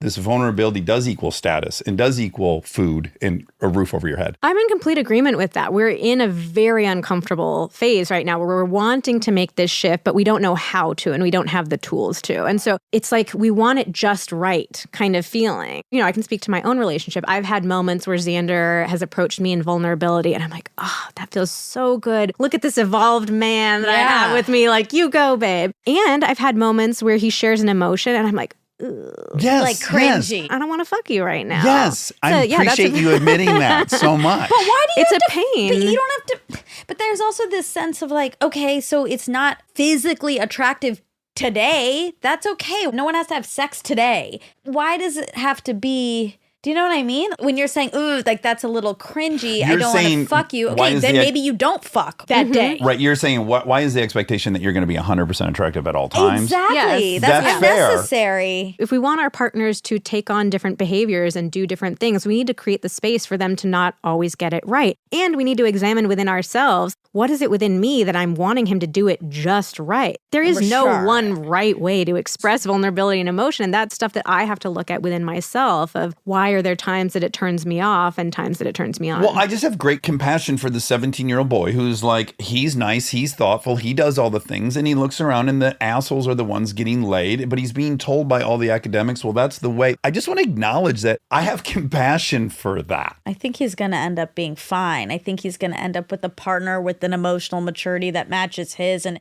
I don't want someone not vulnerable. I'm never ending up with someone who can't be vulnerable. I'm not. That's so boring. Yeah. What a boring life. But you'll also admit to the weird primitive thing when you're watching Bradley Cooper in the movie where he's a fucking dickhead and you admit, I'm so horny for this guy. So that's also on the table. It is, but not to marry. Right. Not to be with. Right, but we're incentive creatures. So if you're a 17-year-old boy, you're not trying to get married. You're trying to like have sex with a woman.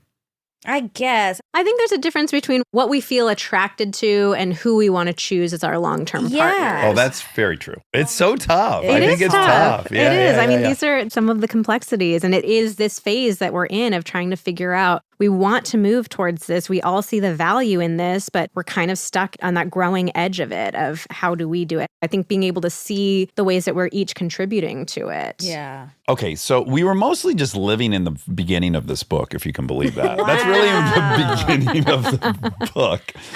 But as you have said, so it's Sex Talks, the 5 conversations that will transform your love life. So it is broken up into number 1, acknowledgement, which is sex is a thing and we have it. I think that's a good place to start. It is a good place to start. Yeah. Is it right that you originally had like 26? I had 14. 14, Yeah. okay. I'm a tools and techniques kind of gal. I was like, I want to cram everything into this book. And my editor was like, nobody wants to have 14 conversations. Like, can you pick 5? Well, I love the 5 you picked. Thank you. Yeah, sex is a thing and we have it. So when I was conceptualizing the book, I knew people are going to see this book at the bookstore and just think, oh God, I'm nervous. I don't know if I want to do this. Can I do this? And so I wanted to find a really easy starting point. Let's ease our way into it. We're not jumping in the first conversation talking about, I want to have a threesome and I want you to tie me up on my toes and hang from the rafters. We have perfect rafters in here for this. So I wanted to pick something that was going to feel accessible to a lot of people and just give them the confidence of, I can do this. I can have this first conversation. I can get some momentum going, some confidence and some courage up to keep me going through the others. And so for most couples, they just have not talked openly about their sex life. Going back to the fucking fairy tale, as I call it in the book, we're taught that we're not supposed to have to talk about sex at all. So this conversation is literally just getting comfortable with the words, saying them out loud, acknowledging sex is a thing and we have it. I can't remember the statistic off the top of my head right now, but there's a pretty horrible statistic about what percentage of couples conversations are purely logistical. Just about like the appointments at 4 and who's picking up Timmy from soccer practice. We're just not having these deeper, meaningful conversations anymore. So this conversation I really like because it's something that you can continue doing throughout the course of your relationship. Not every conversation about sex needs to be about a problem, trying to solve an issue. I want people to start with having neutral to positive conversations about it. We're not trying to accomplish anything in this first conversation. It's literally just getting comfortable saying, we just had sex. That was fun. What did we like about that? I love that because, yes, the times we'll talk about sex is when either of us have an issue. Exactly. And that's the mistake that most couples make. Yeah. And so I actually got the inspiration for this conversation when Xander joined my business. We made this transition. I used to work one-on-one and two-on-one with couples, and then we transitioned into creating online guides and courses, and Xander joined the business. And so we started talking, especially on Instagram, much more openly, the two of us as a couple. Here's something that we tried. Here's something funny that went wrong. And the more that we talked about sex, just generally, we started having more and more sex and feeling more connected. Sense. We're on to something here. It doesn't have to be, hey, It's so we need to talk about stupidly sex. simple, yet Exactly. it shocks you when it happens. Those are the exact kind of tips that I go for. They're stupidly simple, but you don't think about them in the moment afterwards. You're like, why did I resist that for so long? That was so easy and it made such a big impact. Yeah, and you talk about expectations a lot in the book, which are fantastic. Like, yeah, here's this thing I want to try. Also, it's going to go wrong in many ways. That's the first pancake rule. Yeah. Oh my God, that's great. Yeah, just like whenever you're making pancakes, the first one turns out a little weird. Like very often when we try new things in the bedroom, it's not going to go perfectly. Having a sense of humor about it and really bringing the expectations down of like, let's just try this and see how it goes rather than we need to hit it out of the park. One of your patients was like, I want to try cowgirl, but I'm afraid to. Yeah, most of us have fears of things that we are curious about or would be open to trying, but we don't want to look stupid in front of our partner. We don't want to look incompetent, like we don't know what we're doing. We put that pressure for it to be the home run on the very first go. So the first pancake rule is really helpful for that, of just literally saying, let's give it a go. Let's treat it as an experiment, see We'll how learn it goes. some things. Yeah, and sometimes even putting a name to it, like, yeah, this is just our little practice session. You know, we're playing around here. That can be really beneficial as well. And a lot of times also just speaking your fear out loud to your partner. So with that client in particular, we had a session with her partner where she was able to say, I'm really afraid of getting on top, that I'm not going to know how do I move my hips and what do I do? And I'm afraid that you're going to laugh at me. And so he was able to hear that and tell her, like, I'm never going to laugh at you. That's really become what our business is focused on, communication and technique these days, because that's the other big thing that comes up with sex. We all feel like we're supposed to be so good at it, but where did you ever learn to get on top? Where did you ever learn, here's how you move your hips, here's how you get into this position or out of this position, or here's how you transition smoothly into another position. I love teaching that nitty gritty. We have a sex positions guide. We have a foreplay guide that like walks you through step by step exactly what to do in a very fun and playful way.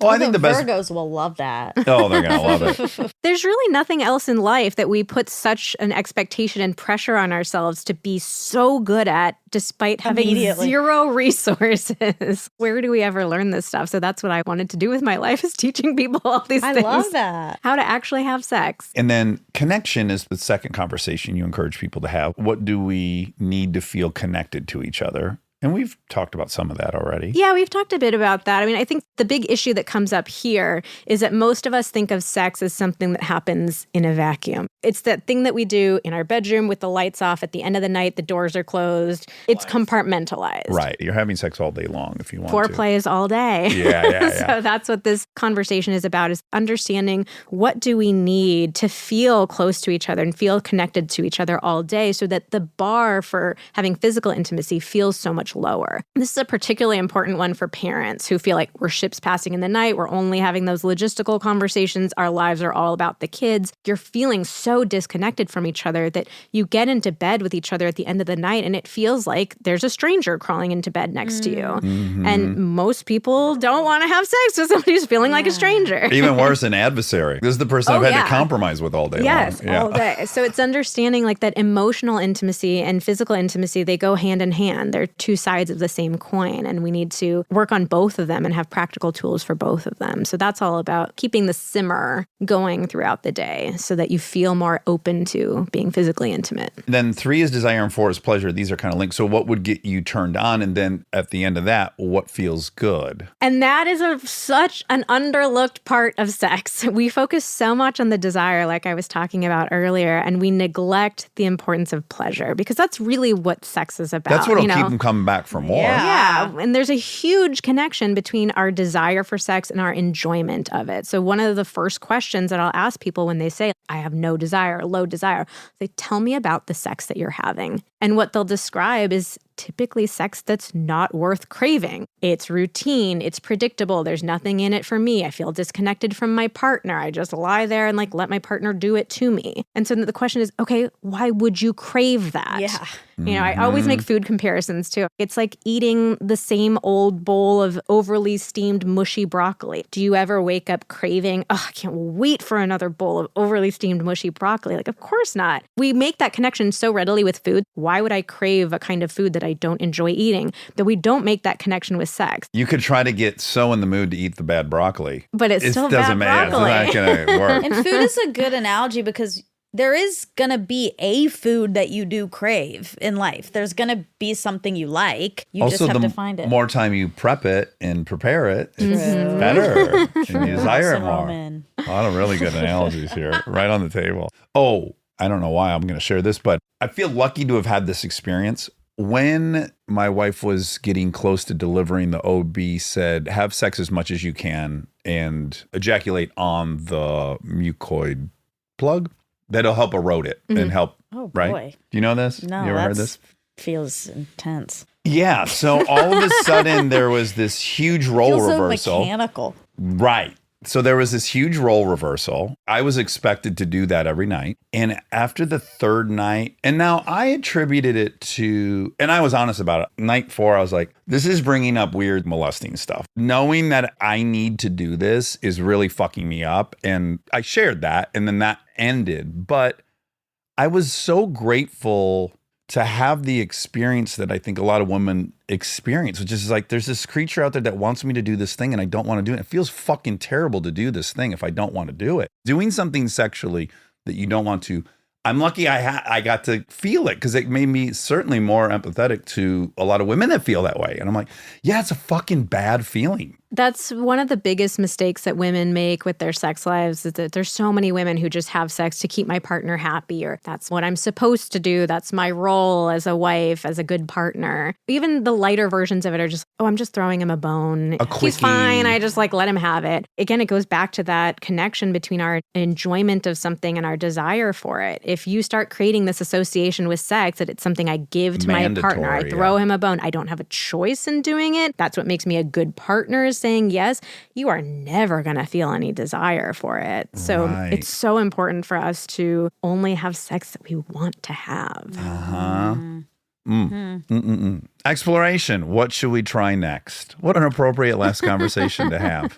This is probably pretty hard for couples, yeah, if they have something they feel like is a kink or something that makes them weird or different. So you're illustrating the mistake that I think a lot of people make with exploration is that we go to the kink aspect of it. And kink is amazing and great if you have super complex fantasies or wild and crazy kinks that you want to do. That's amazing. Do them, go for it. But trying new things in the bedroom doesn't have to mean wildly pushing your comfort zone. For a lot of couples, I actually recommend starting with what are the things that you used to do when you first started having sex that you haven't done in a while? That's a great one. Most of us, as time goes on, our window of what sex looks like narrows and narrows and narrows into this very predictable, very quick little routine. It's turned from a buffet into an entree.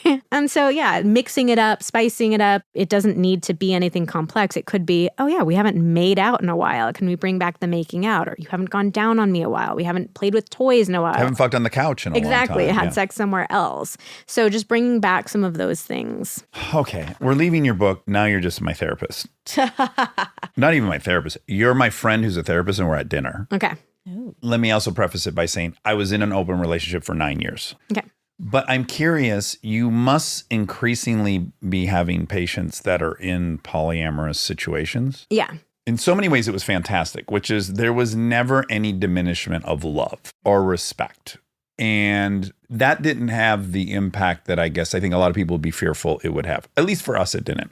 We sleep in the same bed together every single night. When stuff happens, who knows? We don't talk about it, whatever. That was the situation. Mm-hmm. I think the cancerous thing, and maybe this is just for me, is that if given an easy option, why on earth would I work hard on the other thing? It's a given that a long-term relationship is going to require a lot of work sexually. So if I'm getting something that's filled with dopamine and excitement, how on earth are those two things going to compare? And how incentivized am I to put in the work on the stable thing? So what I see is that the open relationship, anything non-monogamous, the ones that work out are the ones where it's actually more work than having a monogamous relationship. Ironically. Yeah. Ironically. Because to do it properly, there's so much communication that needs to be involved. You're bringing in multiple people, so now there are just more feelings and more feelings about the feelings. You know, it wasn't just person A's feelings and person B's feelings and person B's feelings about person A's feelings. Now it's, all the different variations and permutations of it. So I wholeheartedly believe, there are billions of people on this planet. Monogamy is not the one and only relationship structure that works or that we should all be striving for. Historically, we didn't really have that. that. Exactly. I believe that people should be thoughtful about the kinds of relationship models that they want to try out and explore and be open about it. But it does require a lot of communication. So the ones that I don't see working out are where people go into it. One, if the relationship is bad. That's a solution to it. Yeah, right. Our sex life is terrible, so let's just bring in other people. It's only going to make it worse. And two, where they're a no rules type of thing. It really needs to have boundaries. There's a lot of communication. We're figuring out what's on the table, what's off the table. There's constant negotiation and renegotiation. So it's an incredible amount of work. Well, that was our situation. Ultimately, years in, I was like, it feels like you're going on dates with people. This doesn't feel like what the thing was. And she goes, well, yeah, this thing works great for you. You just want to fuck a stranger. I want to go out to dinner with someone and have them be super interested in what book I'm reading. That's what I'm longing for. And you can't give that. And I don't even expect you to give that to me. We've been together for 4 years. And I was like, that's very legit. So yeah, that's a new element. So yeah, you can go on dates. And it did. It had to constantly evolve and account for what each person was looking for, I guess. It was probably started out very patriarchal version of the arrangement. And then it evolved into something maybe hopefully more egalitarian. But ultimately for me, also I was in my 20s, I didn't have to tend to the sexual relationship in the primary relationship because I was fulfilled. And that was very destructive for me on that aspect of it. I think a lot of people go into open relationships thinking that it's going to be easier and fun and, I just get to continue having that new relationship energy with new people. And I don't have to tend to the original relationship. And it's just not going to work out in the long run in that way. It has to be both. I tend to the relationship. The relationship is solid and we work on that. And we also have different relationships with other people as well, that we tend to those too. Yeah. I was pretty shocked while watching couples therapy. Were you? With kind of the high percentage of people that were involved? Yeah, there were. I know, but it didn't really work out. Yeah, a lot of people just don't set it up properly from the get-go. Yeah. And then they get into a place where it's like, it's chaos now. What do we do? How do we figure out where we are now? And I think you're right. So many people place it as a solution. It's like, well, we're not getting this, so we might as well go get it from other people. I think people enter it naively too, with the assumption that no one's going to fall in love with anyone. That we just want this physical fun outlet. But that also is not going to be the case. Yeah. And that's something that you can even go into a relationship saying, well, that's our guideline. That's our rule. I have a boundary of this is just sex, not love. We can't really always control that. Yeah. Yeah. Oh, All right. Did I have one other one that had nothing to do with your book? Before we started, we were talking and you said, I don't know if is this connected to your work, but you're not interested in having kids. It's not connected to my work. It was a big surprise for both Xander and I. We entered our marriage thinking that we were going to have kids. We both love kids, have siblings, always envisioned our life with kids. And we got married kind of on the younger side, younger than either of us were expecting to. And so it was this idea of, yeah, we'll be married for a few years and then we'll have kids when the time feels right. And we would always hear from people like, oh, you'll know when the time feels right. You'll start to get that urge. And so time started ticking on and we were getting closer and closer to the time that I thought was going to be right. And neither one of us were feeling the active desire to have kids. Yeah. And so we kept checking in with each other like, I feel like we should be having them at this point. Like, that's kind of the time, but do you want to? Not really. Do you want to? Not really. And so we kept kind of kicking the can down the road saying, well, let's just keep talking about it. Let's keep checking in about it. And ultimately it ended up being a very challenging and very emotional journey to have had this image in my head of what my life is going to look like and then realize in the moment I'm not actually feeling the desire to create that. And I didn't even know, how do you make that decision? It's such a monumental decision. But what anchored me, the question that I kept coming back to over and over again was just, do I feel the active desire to have a child? And I kept thinking any potential child that I could have, I would want to be able to look my child in the eyes and say, I wanted you so badly. You were loved for the moment you even came into existence. And I just never felt like I could do that. And to me, bringing a new life into the world feels like such an enormous responsibility and privilege that not being able to say yes to that, I felt like I shouldn't then. Yeah. Well, it's great you two are on the same page. And miraculously, yeah, we both, like, I don't know how we both managed to change our mind. And we really made the space for each other to like, you don't have to the change your mind about communication. this. I would support him if he realized, no, I actually do really want to have kids, and vice versa. So there was no pressure on either end. So I'm really grateful that we both changed our minds. But it's been a real journey, and it's been interesting to talk about publicly. Like, there's still so much judgment that couples who choose Did you to be even feel child-free- triggered when I said primitively we have a purpose on planet Earth? Like, does that, because Monica and I often get in these little, Yeah, I say because I things don't that know are, if I want to have and I any. say things that sound like I'm either shaming people who are not bonded to another person or not having kids. That's never my intention, and I don't think everyone should have kids. But when I say that, sex is important because that's our primary mission as a species. Do you go like, fuck this guy, here's that goddamn thing again? I appreciate you asking, but no, I didn't feel a judgment around that. Biologically, our genes want to survive and pass on. Yeah, And yeah. I have felt that little biological, I'm supposed to be doing this type of feeling, but I just keep coming back to the desire. Yeah, it's crazy what comes up at certain times. Well, we just had the holidays. I'm sure that's We just always... had the holidays. I have a grandfather who passed this morning. Oh, we did? You Yeah, did? I sent you a text, but Oh, you I didn't. haven't read it. I was so reading sorry. It's all okay. about it. It was a while coming, and it's still sad, but it's sorry. Yeah. But anyway, that experience, a few weeks ago, I was home visiting, and I left, and I was like, I probably got to have a kid because one's on his way out. You're letting down your grandfather. It's letting down, but then there is something bizarrely primitive of like, we Yeah. got to keep these genes going. Now one's gone. There's only a couple options left. I never think like that. Yeah. I don't care. This keep propagating your genes. I never think it, but then death brings up a whole. Oh, yeah. And remember Neil Feast was saying like, I'm contributing to Hitler's goal. That was his takeaway by being that gay was- and Jewish. That was the weight that was on his shoulders. He's like, I'm fulfilling Hitler's dream by not having kids and being gay. Like, whoa, that's wow. heavy. Yeah, there's just so much underneath. Yeah. That It's you been don't a think journey. about until you're confronted with those decisions. We started having these conversations around when we were 27 and about to turn 40 next month. And Xander just got a vasectomy a couple months ago. So that was like the final, like, okay, now we're officially closing the door and Yeah. saying this is not going to happen. I've only seen 3 pictures of Xander, and all 3 photos he was not wearing shoes. He hates shoes, or We both do. I'm like sitting here just kind of Uncomfortable. wishing you I could could've kick You mine could off. have absolutely taken them off. Yeah. And you've got real strong bottoms of your feet. You can walk across gravel and stuff. Because I'm a He's coward. a surfer, so his feet are gnarly. Okay. You don't want to look at those feet. Looks like sea foam. Yeah. Coral. You guys should get into that. What's it called? Like grounding. I They're hate already having into shoes. it. I like never wear called- shoes. They're Yeah. grounding just naturally. be, They don't even yeah. have to pursue That's it. a funny thing to notice about his photos. So. Well, most people wear shoes in photos in a magazine. That's great. Okay, Vanessa, this was so fun. I had Hope a it was great time. Worth your trip You got down a from spit Santa I Barbara. got a take. spit take. Yeah, first ever. It was all downhill from there, but no.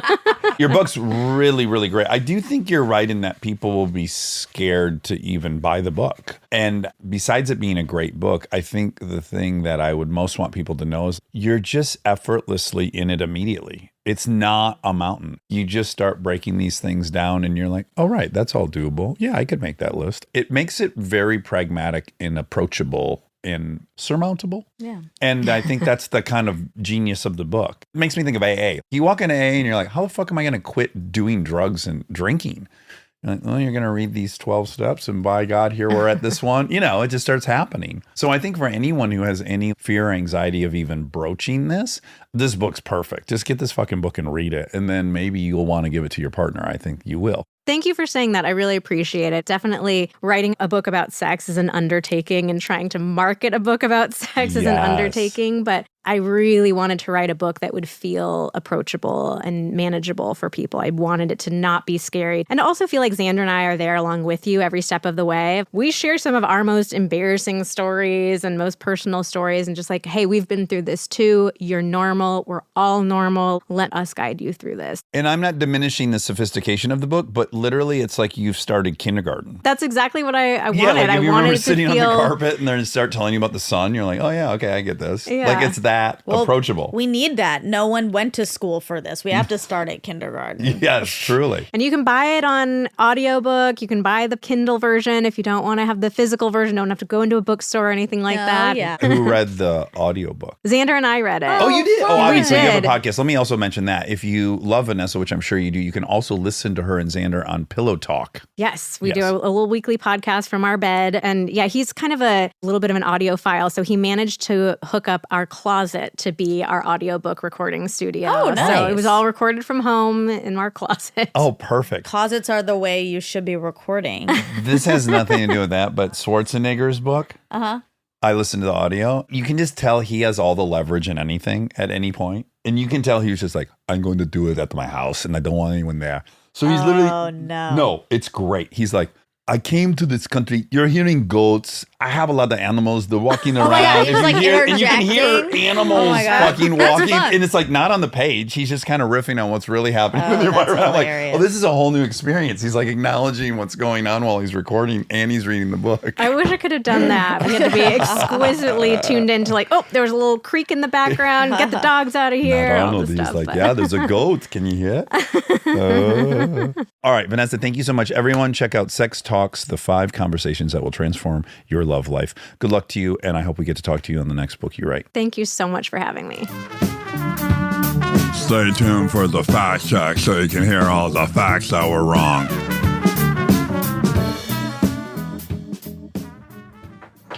What happened if I put my cup on that? Your paper cup? Yeah. Nothing. Would it heat, I mean? No. Because it's, you see this thing at the bottom here, this ring? Mm-hmm. When that connects with the electricity goes through there and creates some friction, which creates the heat. So you need this part. Got it. This doesn't actually heat. This just gives electricity. Copy. So you might get some ions in your coffee. Do you want ions? I'm low on ions. What's your ion level right now, currently? Did you take a reading this 4. morning?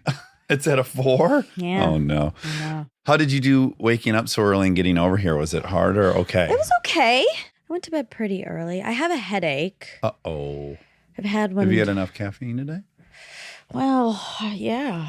I had tea and I'm drinking coffee. Sometimes I get headaches on my period. Okay. So Any crampies? no crampies, but headaches. Crampies kisses? And Cramp ditties? daddy's kisses. Cramp ditties kissies.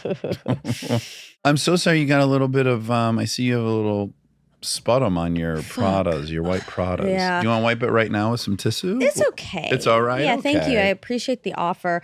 It's what happens. Yeah, shoes are going to get dirty. They are. I'm okay with it. Quicker you can accept that, the quicker Exactly. peace On earth. on earth will be done. Yeah. I don't need a perfect shoe. Good. I try to get mine I know dirty. you've said that. Like you saw me in my white Converse the other day. I was like, oh, I can't wait for thought they these were to get too dirty. white. Oh, they were humiliating walking down the street. I like do, them. do, do, diddly do. No. I've got bright shoes on today. It's because you feel embarrassed. They're obviously new if they're that white. I think that's what it's like. I have the money to buy new shoes every day. No, I think it's more like playground. Like it's just going to draw attention to you. It's But just attention that you're fancy. Yeah, that's true. So. Oh, this just popped in my head. Some people, and maybe just one person, has been regularly requesting an update on P Baby.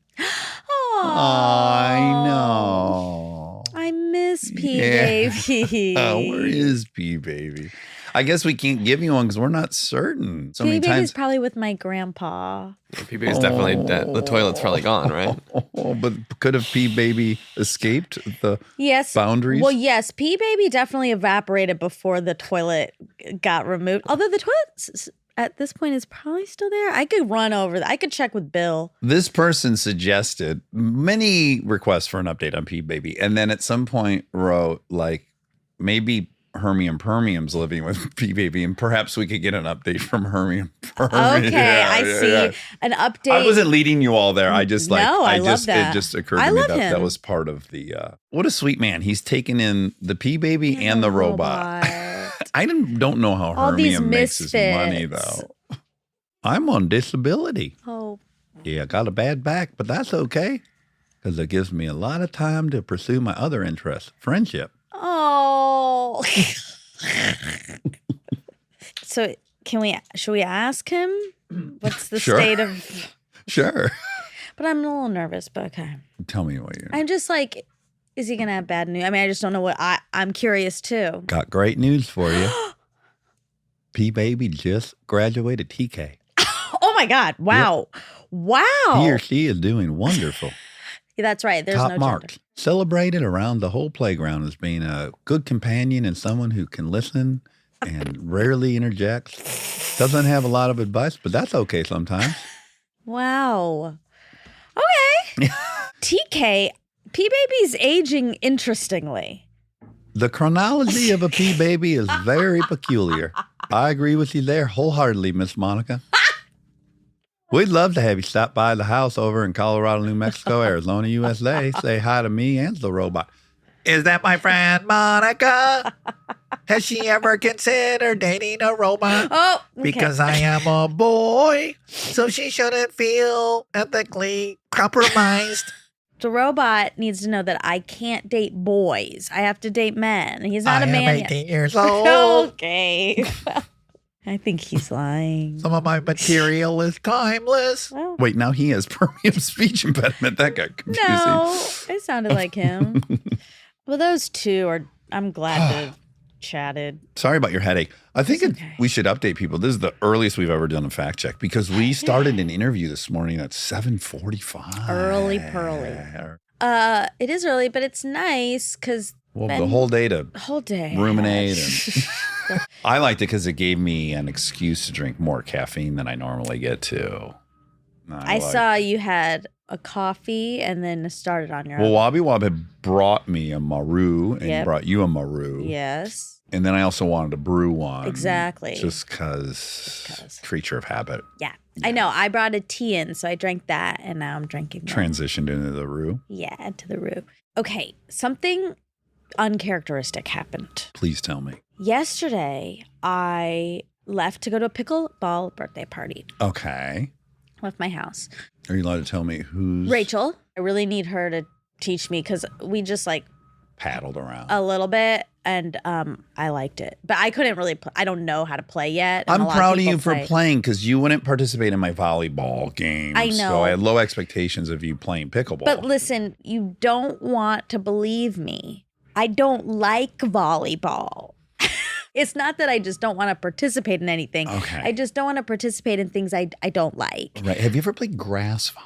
I No, know. I don't want to press. I'm just trying to tiptoe around this. But you have played grass volleyball. Because let me just say, gymnasium volleyball, ouchie.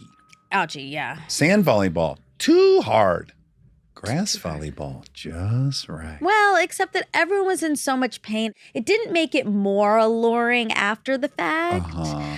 And it's not the ground. It's my wrists. Okay, you're It's the my ball. hands and wrists. I don't like it. You get afraid you're going to hurt your wrist as you Look hit how the small they ball. are. I got the same size ones, unfortunately. No. Try being a 6'2" male with those size wrists. You Now, don't. that's Your wrists are not as small oh, as mine. They're so dainty.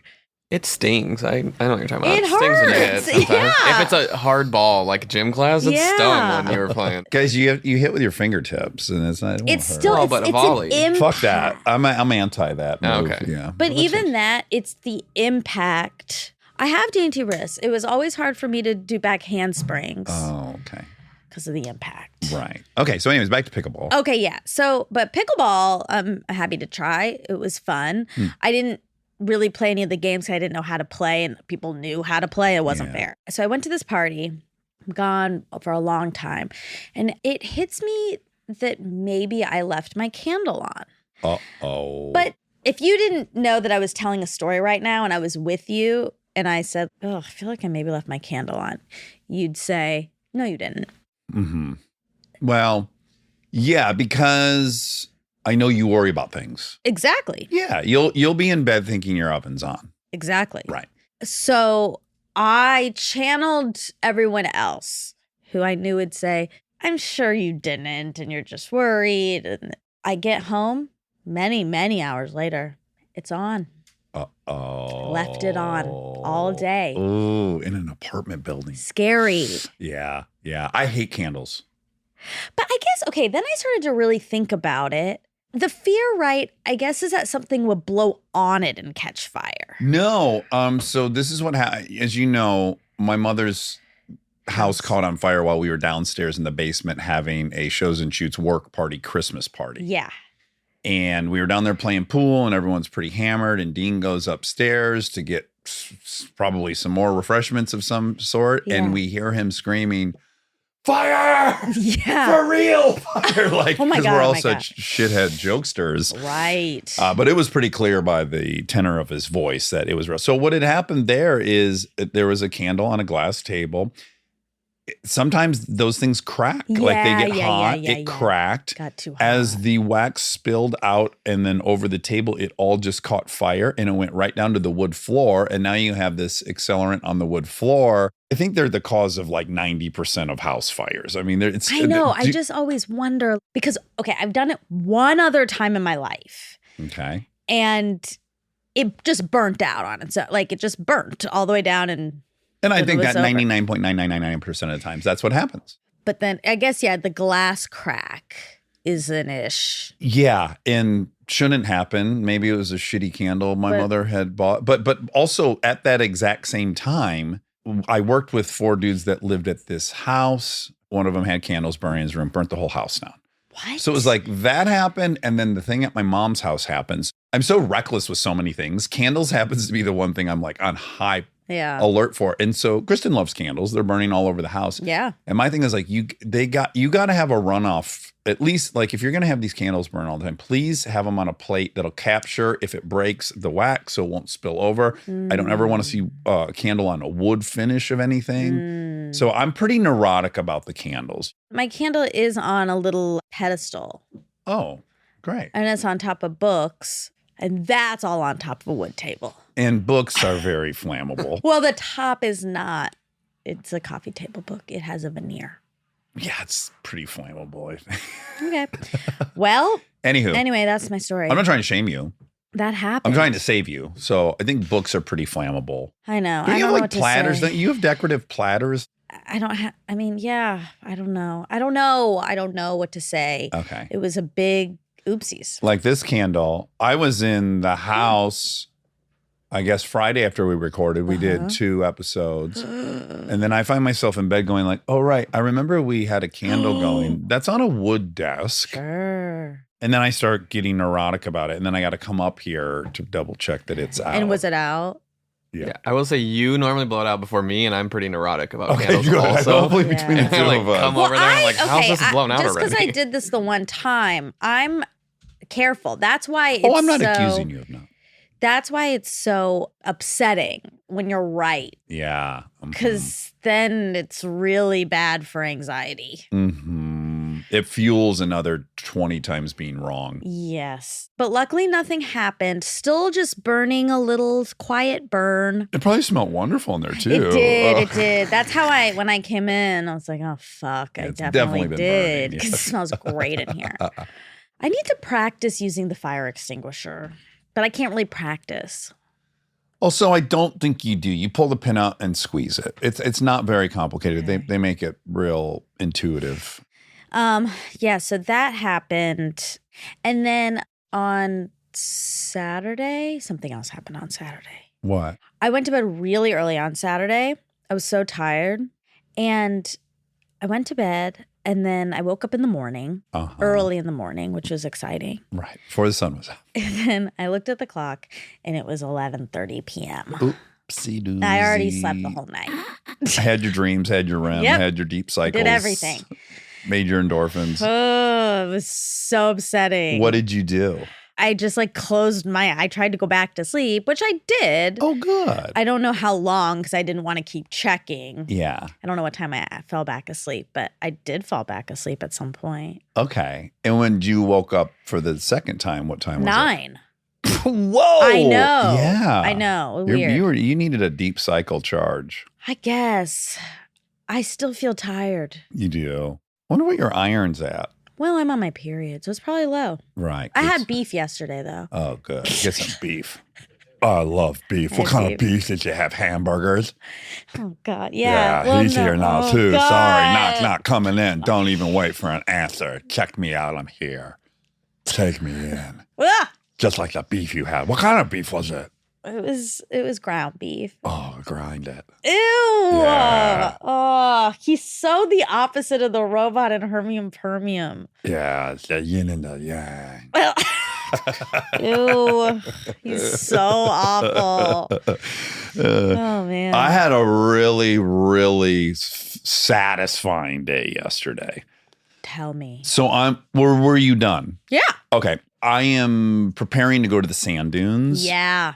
Are you so excited? I am, and particularly because of yesterday. So what generally happens, and I'll out myself as being not a good steward of my stuff. I have too many items. I have too many vehicles. Yeah. Just keeping all the batteries tended to and then I have them all plugged into tenders, but then the GFI blows on the garden fucking plug, and then they're not charging for 6 months, and I go to start something, and I use things so infrequently.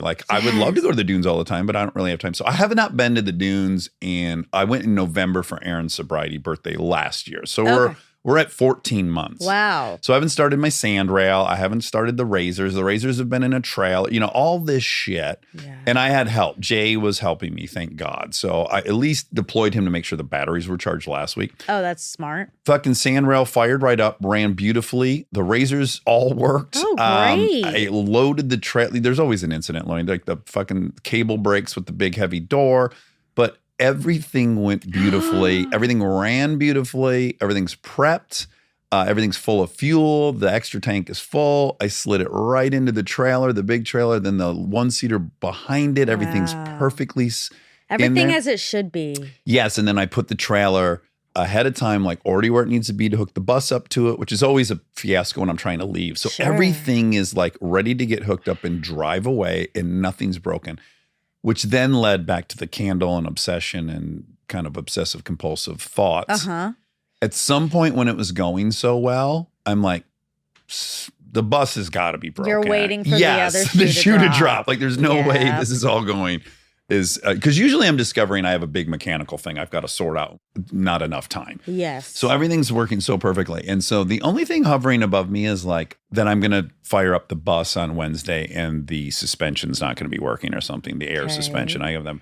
But I did fire up the generator yesterday. That thing ran perfectly. So we're almost there. We're almost to Okay. everything being I perfectly. see it's getting washed today. It's the taking bus. a bath. Yes. The bus is getting a bath. And I'm never this ahead. And all I got to worry about is the food we're going to eat out there. I was going to say snacks could be a thing you're overlooking as not a problem, but then could end up being a problem. Be a big problem if we had no snacks out in Yeah. the dunes. Agreed. What are you going to make meals wise?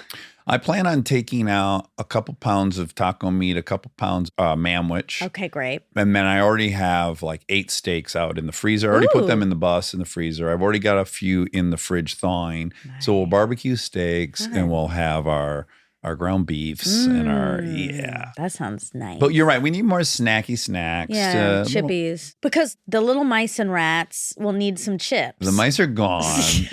You recall Aaron and I captured them humanely. Well, you don't know who will arrive.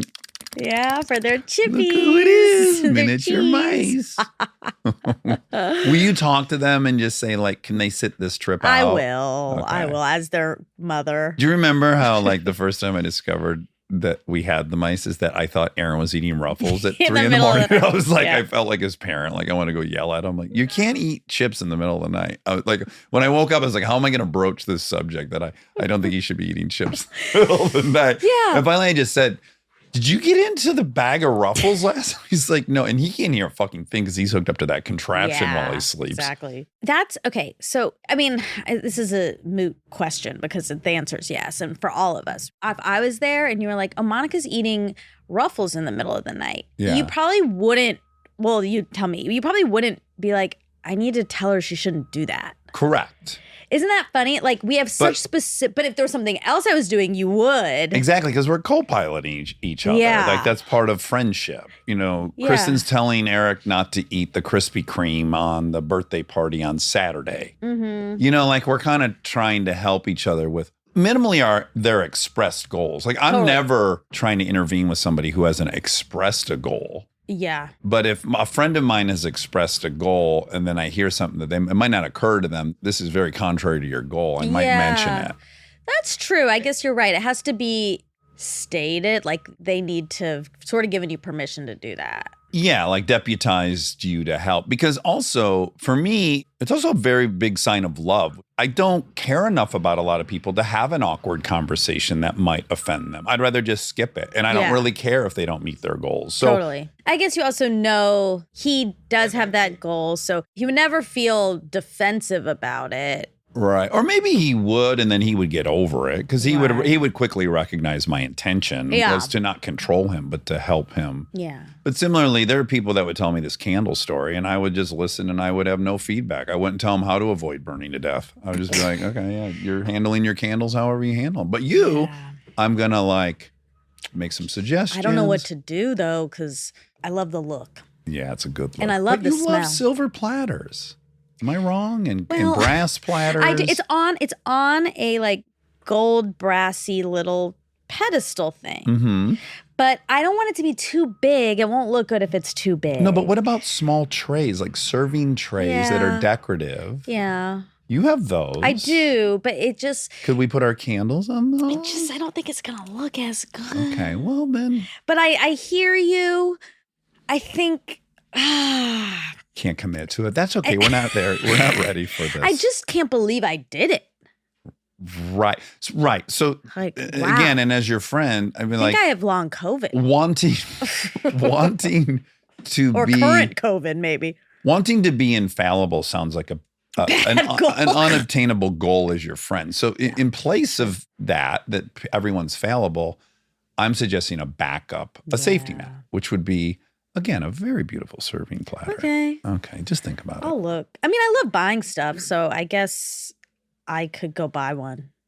Or I could settle for that there's a post-it on your door. I know. Something that just says our candle's out. I know. I thought about that, but then that feels like that's really not good for my anxiety. To have that post-it. Because then it's like a constant. That you've invited peril into your Yeah. orbit. Yeah. I have to be careful managing this brain. This is a brag, but I'm going to say it Do because it. I often complain when the opposite's happening. Okay. my word access has been off the charts for like 5 days. And it's so Whoa. weird I can feel it. I can feel it too when it's happening. Mine's the opposite. What are you doing? What's different? No dip. I mean, I'm trying to think what's different. But that's counterintuitive because dip is a stimulant and probably it was helping me think. I don't know, but Probably not. This is what we think. This is like with booze, where you think you're so flowy your best self. but you're not. Also, I guess my diet, I just haven't deviated and had any flare-ups. I don't know what's going on, but I've just been like, You're oh, 49. This feels good. Yeah. Maybe that, your birthday. Could have been my birthday. Maybe because I'm writing more and I'm like playing with words in my head more. Yeah. But I like it so much. I know. It feels so good. It does. I wish it would stay forever, but It alas, it won't. It might. I mean, isn't your greatest fear in life is like when you get much, much older and you're starting to get dementia and you're like struggling to remember a word? That sounds like purgatory to me. I know. It's awful. Oh. Oh my gosh. Oh my God, it's a how spam. exciting. Oh, that's from your computer. I was going to say, you're not one to have your ringer on, but your My computer ringer's just not rang. on. That is annoying. That is weird. I can phone call you on your computer. Call me. All right, let's see. And then answer on your computer and let's see what happens. Okay. This is a real-time experiment, so if it goes wrong, forgive us.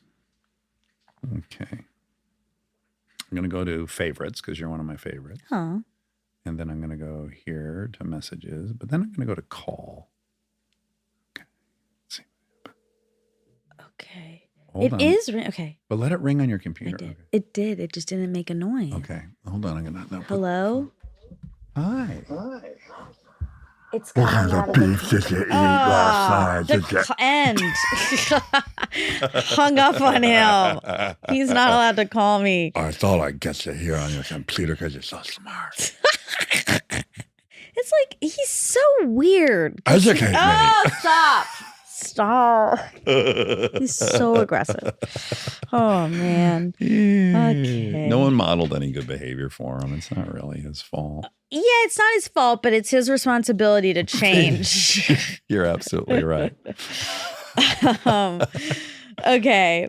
Now, this is for Vanessa. The sex expert. Yeah. Yes. Loved her. Yes. Loved this episode. And I thought it was very helpful. I think very helpful to a lot of people. It will be. This is a day of novelties because we recorded at 7:45 with a guest. Also, I have never listened to an episode when we do the fact check, but this is a rare case in which True. I have heard the episode as well. Yes, you have. Yeah, I think that's only happened twice. Yeah. Yeah, I'm on the same page as you. This is exciting. Yeah, it is. I listened to it because I wanted to make sure I hadn't said anything that was too revealing Tabloidy. of other people. Yes, exactly, tabloidy. Yeah.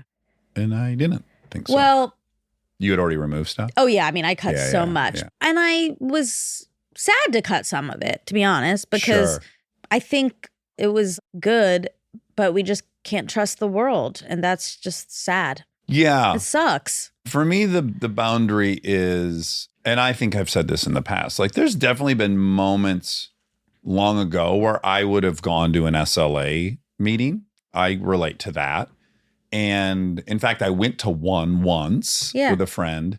And if I go to an AA meeting, that's not something Kristen's going to be forced to address Answer in an for. interview. Of course. But if people see me at SLA meetings, then all of a sudden every fucking interview will be like, "What's it like to be married to a sex and love But addict?" Because I that's so saw this happen to. unfair. It's so unfair, but it happened to Tia Leone, where every fucking interview she was in, she would have to answer for David Duchovny having said that. Yeah. And so I can only be as honest as I want to be, so long as it doesn't really impact anyone else. Exactly. Yeah. No, I know. And that's just a bummer Mhm. for our listeners who are kind and nice, which is all of them for the most part, are missing out on some Some stuff. interesting, helpful pieces of information that they could probably relate to. But We can tell them here. I was in a 3-year relationship with a horse. are you sure? Are you sure you wanna? Are you sure you wanna say it? Yeah, no. No, it was nothing. That's also the annoying thing. It's Yeah. you're not saying anything that everyone else isn't saying or like experiencing. Yes. But I agree with you that there's just no point, and it's not fair to Kristen to Right. drag her into something Yeah, whatever level of honesty I feel comfortable with is, I can't assume it's everyone else's. Yeah. The episode's great still. So, yes. I mean, I think a lot of people follow her and know of her. So they're probably already exposed. But if you haven't, go follow her. Yeah. Check her out. Yep. And her husband. I have a knee jerk to anyone giving advice with their husband online about relationship stuff, right? Like I just have I recoil at that. And I was completely wrong. I keep being proven I'm wrong. Yeah. But I have a bit of a knee jerk about people profiting from advice. There's something for me that like. Well, we do that on Synced. You give advice. I mean, that's the whole, people write in and we talk about their questions. It's not necessarily, I mean, it is advice. That's true, in but some you guys, ways. you don't, so sure, but neither of you, in my opinion, are approaching it as if you have the actual answer No, and you're God, an no. expert. It's more like muddle through this with us. Totally. That is true. Yeah. So that to me is the distinction. Oh, I see. But if you and Liz were making posts all the time, like 8 ways to make your boyfriend send you flowers I'd be like, ugh. Right. I don't like that stuff. Why do you think you don't like it? I mean, it's so off the dome. It's not sussed out why it is, but it reminds me, I think, of religion. Like we have the answer, act like us. We got it figured out. And I just think like, no one's got it figured out. Everything's a fucking mess. No one should be up there saying I've got the solution. Granted, it's earned. Often, a physicist should get on there and tell you how to build X, Y, and Z. Yeah. There's a place for it. But I think the self-help domain is riddled with social science charlatans. is a little, Yes. can be dicey. It is. I think a pretty small percentage of the self-help world is helpful. There's been a bunch of studies about the result of people reading self-help books that the majority of the people feel worse afterwards because a plan is laid out in front of them that they yet fail at that thing again too. So like I had learned that 12 years ago. And so that's in my craw. Yeah. And it's just what works for people. I mean, some people could say that about AA and it works for you and it works for a lot of people. And some of the self-help things really work for a lot of people and they don't for others. Like right. But if AA had an Instagram account and they were urging people to come to them for the solution, I wouldn't like AA. I think the reason I've been able to embrace it is it's against the rules to promote AA. It's literally against the rules. Right. So they're not trying to get more members. There's no money to be made. So to me, money, I guess you're right. Money is the piece maybe that you bristle at. And power. No one has power. So like no one's getting status. Like it's weeded out a lot of the things that are the triggers for me. Yeah. But all that to say this isn't at all Vanessa. No, God, no. But I just have to step over that little hang up I have. How do you feel about That's the what I was whole just thinking. space? I've never really thought about it too much. I don't have an allergy to it. Yeah. But I take a lot of it with a grain of salt. You know, I follow some things on Instagram and I can take and leave. I don't think that just because I like someone or something, I have to like every piece or it's a all or nothing. I don't think that. Right. Like, oh, I like this one. You can a la carte it. Yeah. Yeah. And what works for me and let the other shit go. I think also is that what I like as a general base disposition for all these people is like, this has worked 3 out of 10 times for me. Uh-huh. That I like. I don't think anyone's got a diet that works all the time. I don't think they have a strategy for their mental health that works all the time. I think like if there's just an admission that like, hey, I was a 1 and this thing got me to a 4. I'm still a fucking mess. Like that's what I kind of need to trust you. Yeah. But a lot of these people are, and they feel compelled to present an image of excellence. Yeah. And overcoming things. And I don't think we overcome things. I think we have varying success rates about battling things. I don't think you ever put anything completely behind you. Well, that's true. Yeah, I agree. I do bristle at some of the body optimization.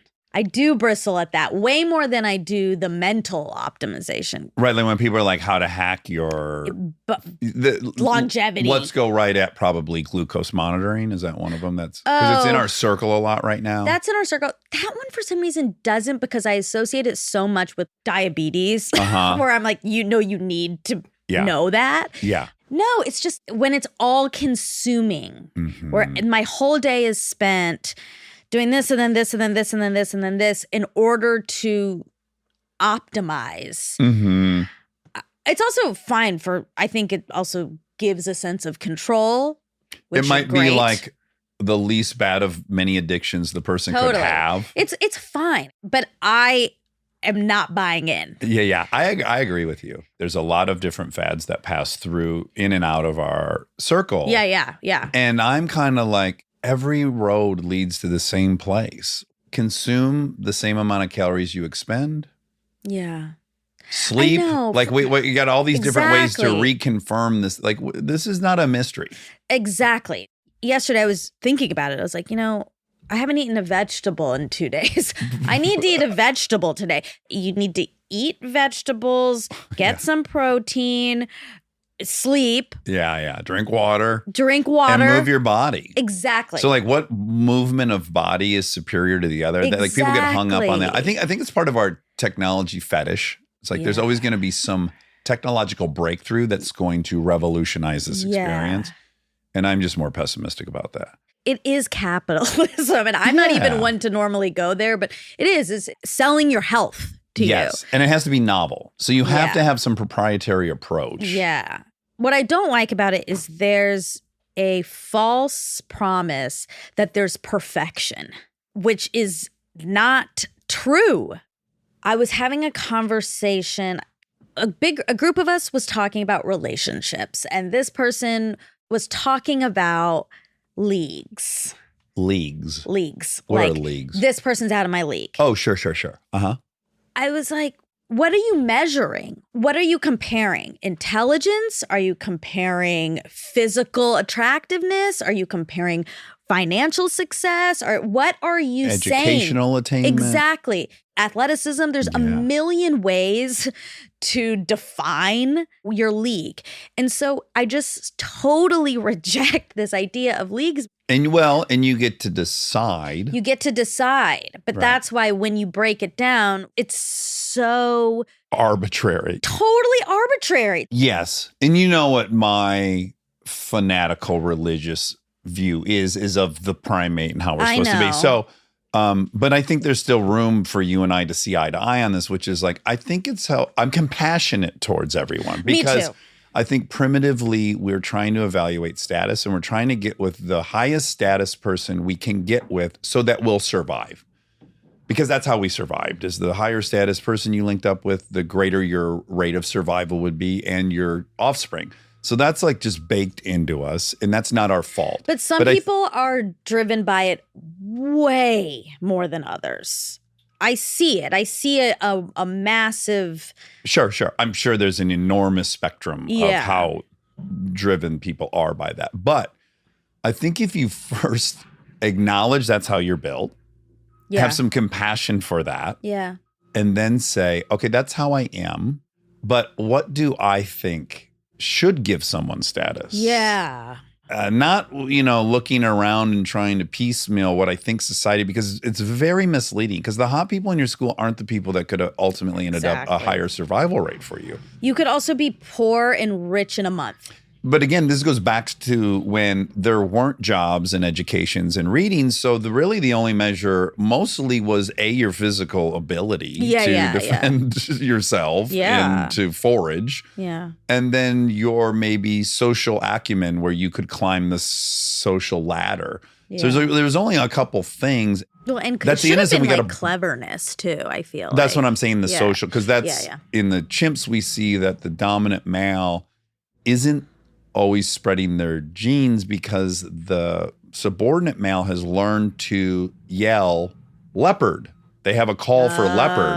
And of course, the dominant male is like first on the scene. Oh, interesting. And then the one who's not even required to be on the scene goes and fucks the dominant female, which happens all the time. Interesting. So, that's in the mix. And we're the next step beyond that, where we're very clever and we can manipulate. And, Totally. Yeah. I agree. I have compassion for it. But I also, so much of it is about self-esteem because Of course. when you know that you offer status, you don't give a fuck about it anymore. But we all offer status in one. That's my point, is understand the ways that you offer it. Because you do. Everyone does. Yes, but I think in part of the recognizing and being compassionate towards it, another like modern thing you need to incorporate is I actually have enough status on my own for my survival and my children's survival. Yeah. And I think that too that doesn't come naturally to us. Yeah. So it's like letting yourself acknowledge like you'll be fine without it. Exactly. Yeah. There's another dark side, and I certainly have experienced this in life, is there's this other weird hiccup in human behavior, which is like it's buyer's remorse. It's like, could I have gotten something better? There's some bias towards, shit, I got that car and that one was the same price and it turns out that was better. Yeah. Whatever that thing is that drives us, I think two people can't not consider, did I get the best thing available to me? Yeah. That it's so ingrained in us to have the best, right? Or like, there's no such thing. We're just so painfully hierarchical. Yeah. It's the fucking nice hotel, but there's a residence next door. Yeah. Yeah. Speaking of, how's your Buddhist exploration going? I've read not a lot, but some of one of my books. Oh, back to this gurus and purporting solutions. Like one of the things was, if a charlatan tells the truth, it's still the truth. And if the Buddha tells a lie, it's still a lie. Totally. So the Buddha's status doesn't impact, like the truth is the foundational ingredient to enlightenment, to everything. And so like, I'm really digging that concept. I love that. Yeah. And I'm digging I told you one of them, there is no higher being than a human. And the human has the capacity to learn the truth. And shouldn't rely on another thing above it to find the truth. Right. The truth is in you. It's in your capacity, and it is your responsibility. And it's not someone else's or another deity's or something higher or magical. And I'm like, boom, love it. Yeah. So far, I'm really loving it. And then the thing that seems really inspirational is how patient the Buddha is at hearing conflicting things. Yeah. At feeling no real desire to challenge, having true compassion towards whatever anyone's going through. That stuff's appealing and will take a lot of work for me. But I think ultimately if I could embrace some of those to some degree, I would be a better person. That's great. Yeah. I'm liking it so far. Good. Yeah. It's a fun journey. And I'm early in. Yeah. Like, I don't want to claim I've read a bunch. No, it is interesting though, because I do have the voice in my head that like is like, wow, this is so interesting. It's so true. Yet these people have elevated the Buddha, and I don't like that. That's still my hang up on it. Yeah. As I've said, I don't like that the Dalai Lama has his own city and everyone works in it for free. Like it's weird. There does seem to be a bit of contradiction how the Buddha has been elevated despite all of the Buddha's teachings are that that's not to be done. So yeah, I'm still struggling with that aspect of it. Maybe the further in you get, you'll learn more about that. Right. I don't know. Okay, so some facts. You did a spit take. That was funny. I wish it were more obvious when I listened to I know, it. you can't hear it. Right. I'm wondering if, Rob, you can isolate just the spit. No, there's no spit. It just, I mean, you do, but you don't. It's not on mic. Okay, for some reason. Well, it's probably protecting this beautiful Shure microphone. Yeah. I don't think it was super audible either because I was back here and I didn't know even what notice happened. You what just happened. visually I was saw a like, big mist. Yeah. Yeah, you just hear us react really quickly, but Yeah. it was a mouthful of hot coffee and olive oil. That's pretty crazy. First time. Never seen it. Never seen it. Well, so much of it probably is mechanical, which is like the funniness happened at the perfect moment where I was about to swallow. Something mechanical also happened. Sim. The timing. It's like, yeah, so specific. Okay. So there was a stat about someone said the Gottman Institute said 64% of people's marriages get worse when they have kids. 67. Even worse. Yeah. But that was in 2015. I doubt it's gotten better. It says, It's only going up. the decline typically shows up between 6 months for women and 9 months for men after the baby comes home. Oh, God. This is from 2023, Psychology Today. Within 5 years after the birth of a first child, over 40% of couples will go their separate ways. Whoa. Yikes. Yeah. Oh, my God. Oh, I believe it. It's such a radical shift. Everything's already been ironed out. There's a protocol to how to coexist. And then this enormous obstacle presents itself. And then your assumption is just like, well, we already know how to hang, so it'll be fine. But no, you need like a whole new strategy. Yeah. Oof. I found a good article. I was looking for something else, but then I found this called You're Not Listening, Here's Why. It's from the New York Times. It's about how we have an unconscious tendency to tune out people we are closest to, actually. We believe we already know what they're going to say and do. So we're just like constantly not listening. Well, it's like any other repetitive task that gets learned and then shuffled back to the subconscious, like driving your car. You don't think about it. Exactly. They literally use that example. Oh, they do? Okay, yeah. You're just on autopilot. You already know them so well, so you know. Here comes this. This is this, and they're going to say this, and they. It happened yesterday. Kristen was like cleaning in some way that was unique. And evaluating some radical shifts to some things. Yeah. And then I just immediately was like, I bet she's about to have her period. I didn't say anything, so I'm not stupid. Yep. And then later in the day, she said, oh, I'm about to have my period. So it's like, yeah, like I'm not going to not notice patterns in my life. Totally. It's be impossible not to notice these patterns. Totally, but it's forcing yourself to, one example, which I thought was interesting, was this couple, he got his wife a present, something like a trip to the marine biology, blah, blah, blah. She loves animals and whatever. He knows that about her, right? She hates that present because she's pregnant and like can't stand the smell of the sea mammals. Yeah. And like has said like, ew, like this is gross when she's like eating tuna or whatever. Right, there's been new information. Yes. But an inability to gather new information because it's so cemented. And we're evolving people. So things change all the time. Yeah. So you have to allow room for it. I don't know. I thought that was interesting. Check that out. That's on New York Times. Okie doke. The word is earthing, not grounding. I said grounding because her husband didn't wear shoes in the picture. And she too, it was later discovered. She doesn't like wearing shoes. Yeah. Earthing.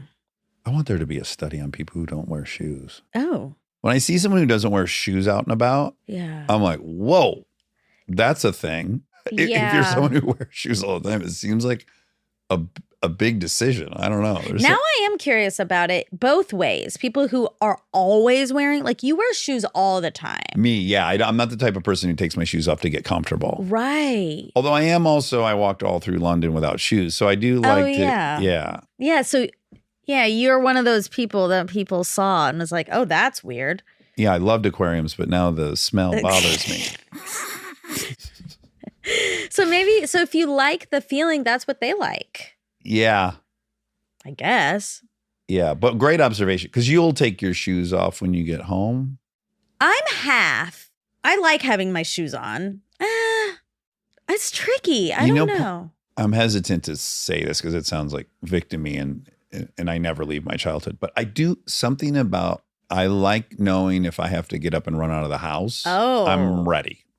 Whoa. Yeah. Like the notion, like for me, almost shoes off feels too vulnerable. Yeah, like, I could see the that. shit hits the fan. I don't want to fight without shoes on. I don't want to run without shoes on. You could also step on something. It could hurt. Yeah. Then you'd cry and then you'd be embarrassed. I just feel safer in them. Like I'm ready to respond to whatever as long as they're on. I'm with you in some ways. I feel a little more protected. Like I won't really stub my toe. Yeah. I won't step on glass. Like those things. You could step on a mouse and it would suck, but fuck the difference between stepping on a mouse, right? It'd take you a week to recover if you stepped on a mouse barefoot. My people. I know. Well, you'd have the added. It would be homicide for you. It would be matricide. Is that what it's called? Matricide? Matricide? Yeah. Yes. It'd be infanticide. It'd be you killing your infants. Oh I know. that's so sad. I'm sorry. I mean, I did try to kill him, remember, with my traps.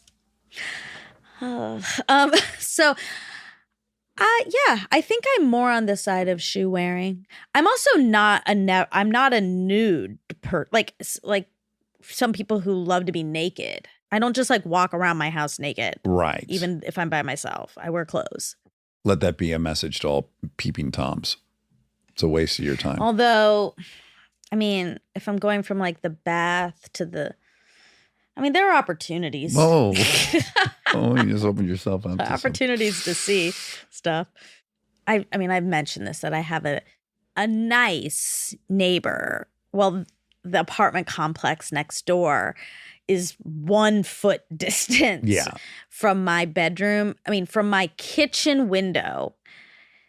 A man to this person's porch. His little step where he smokes. He's a smoker. Yeah. So he's out there a lot. So he sees me a lot. Right. And I think he's seen and heard some stuff. You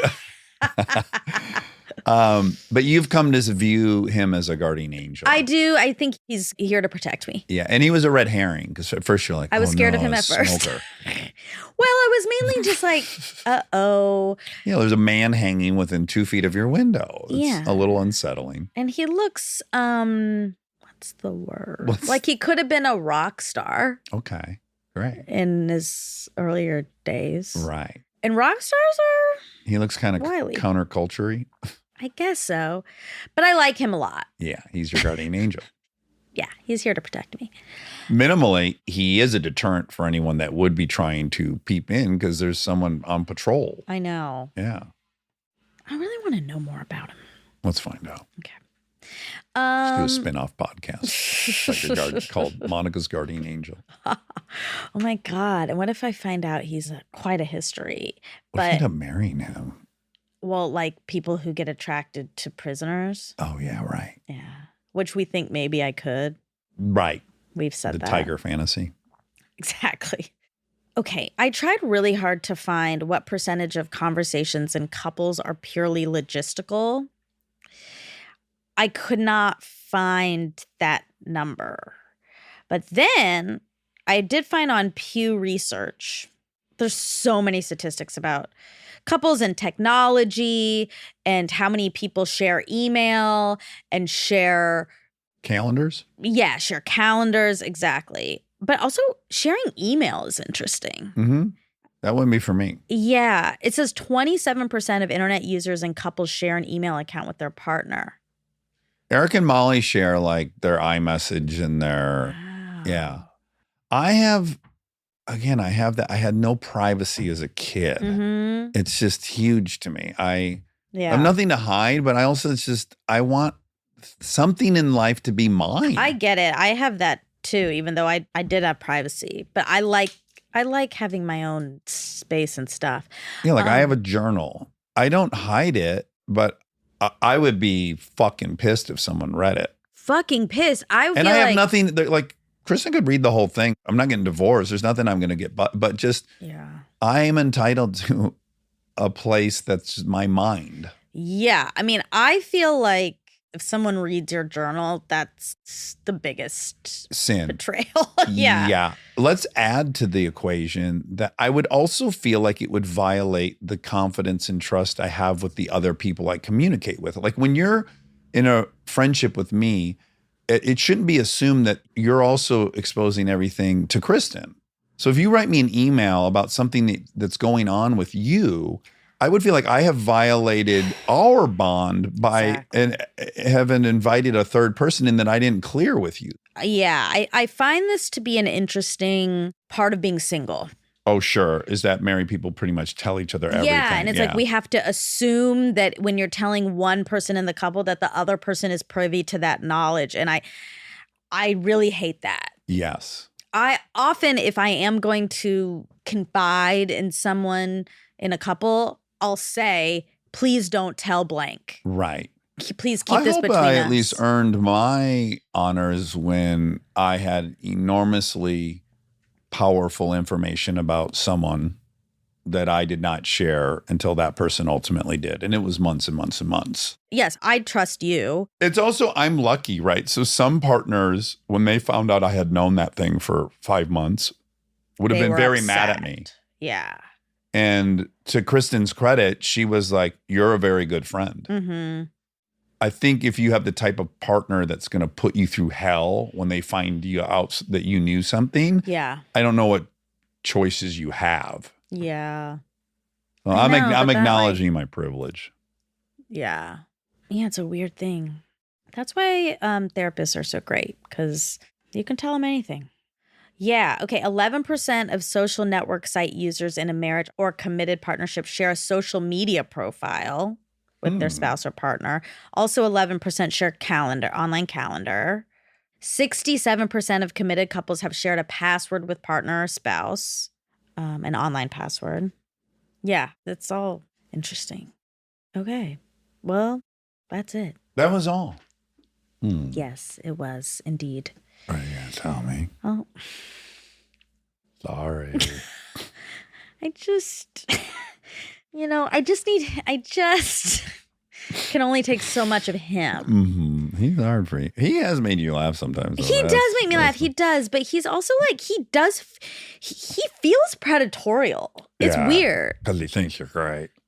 No, that's gas. That's not. Also, that's nice if he thinks I'm great, but I shouldn't engage with someone who I know is problematic just because they think I'm great. You think he's low status.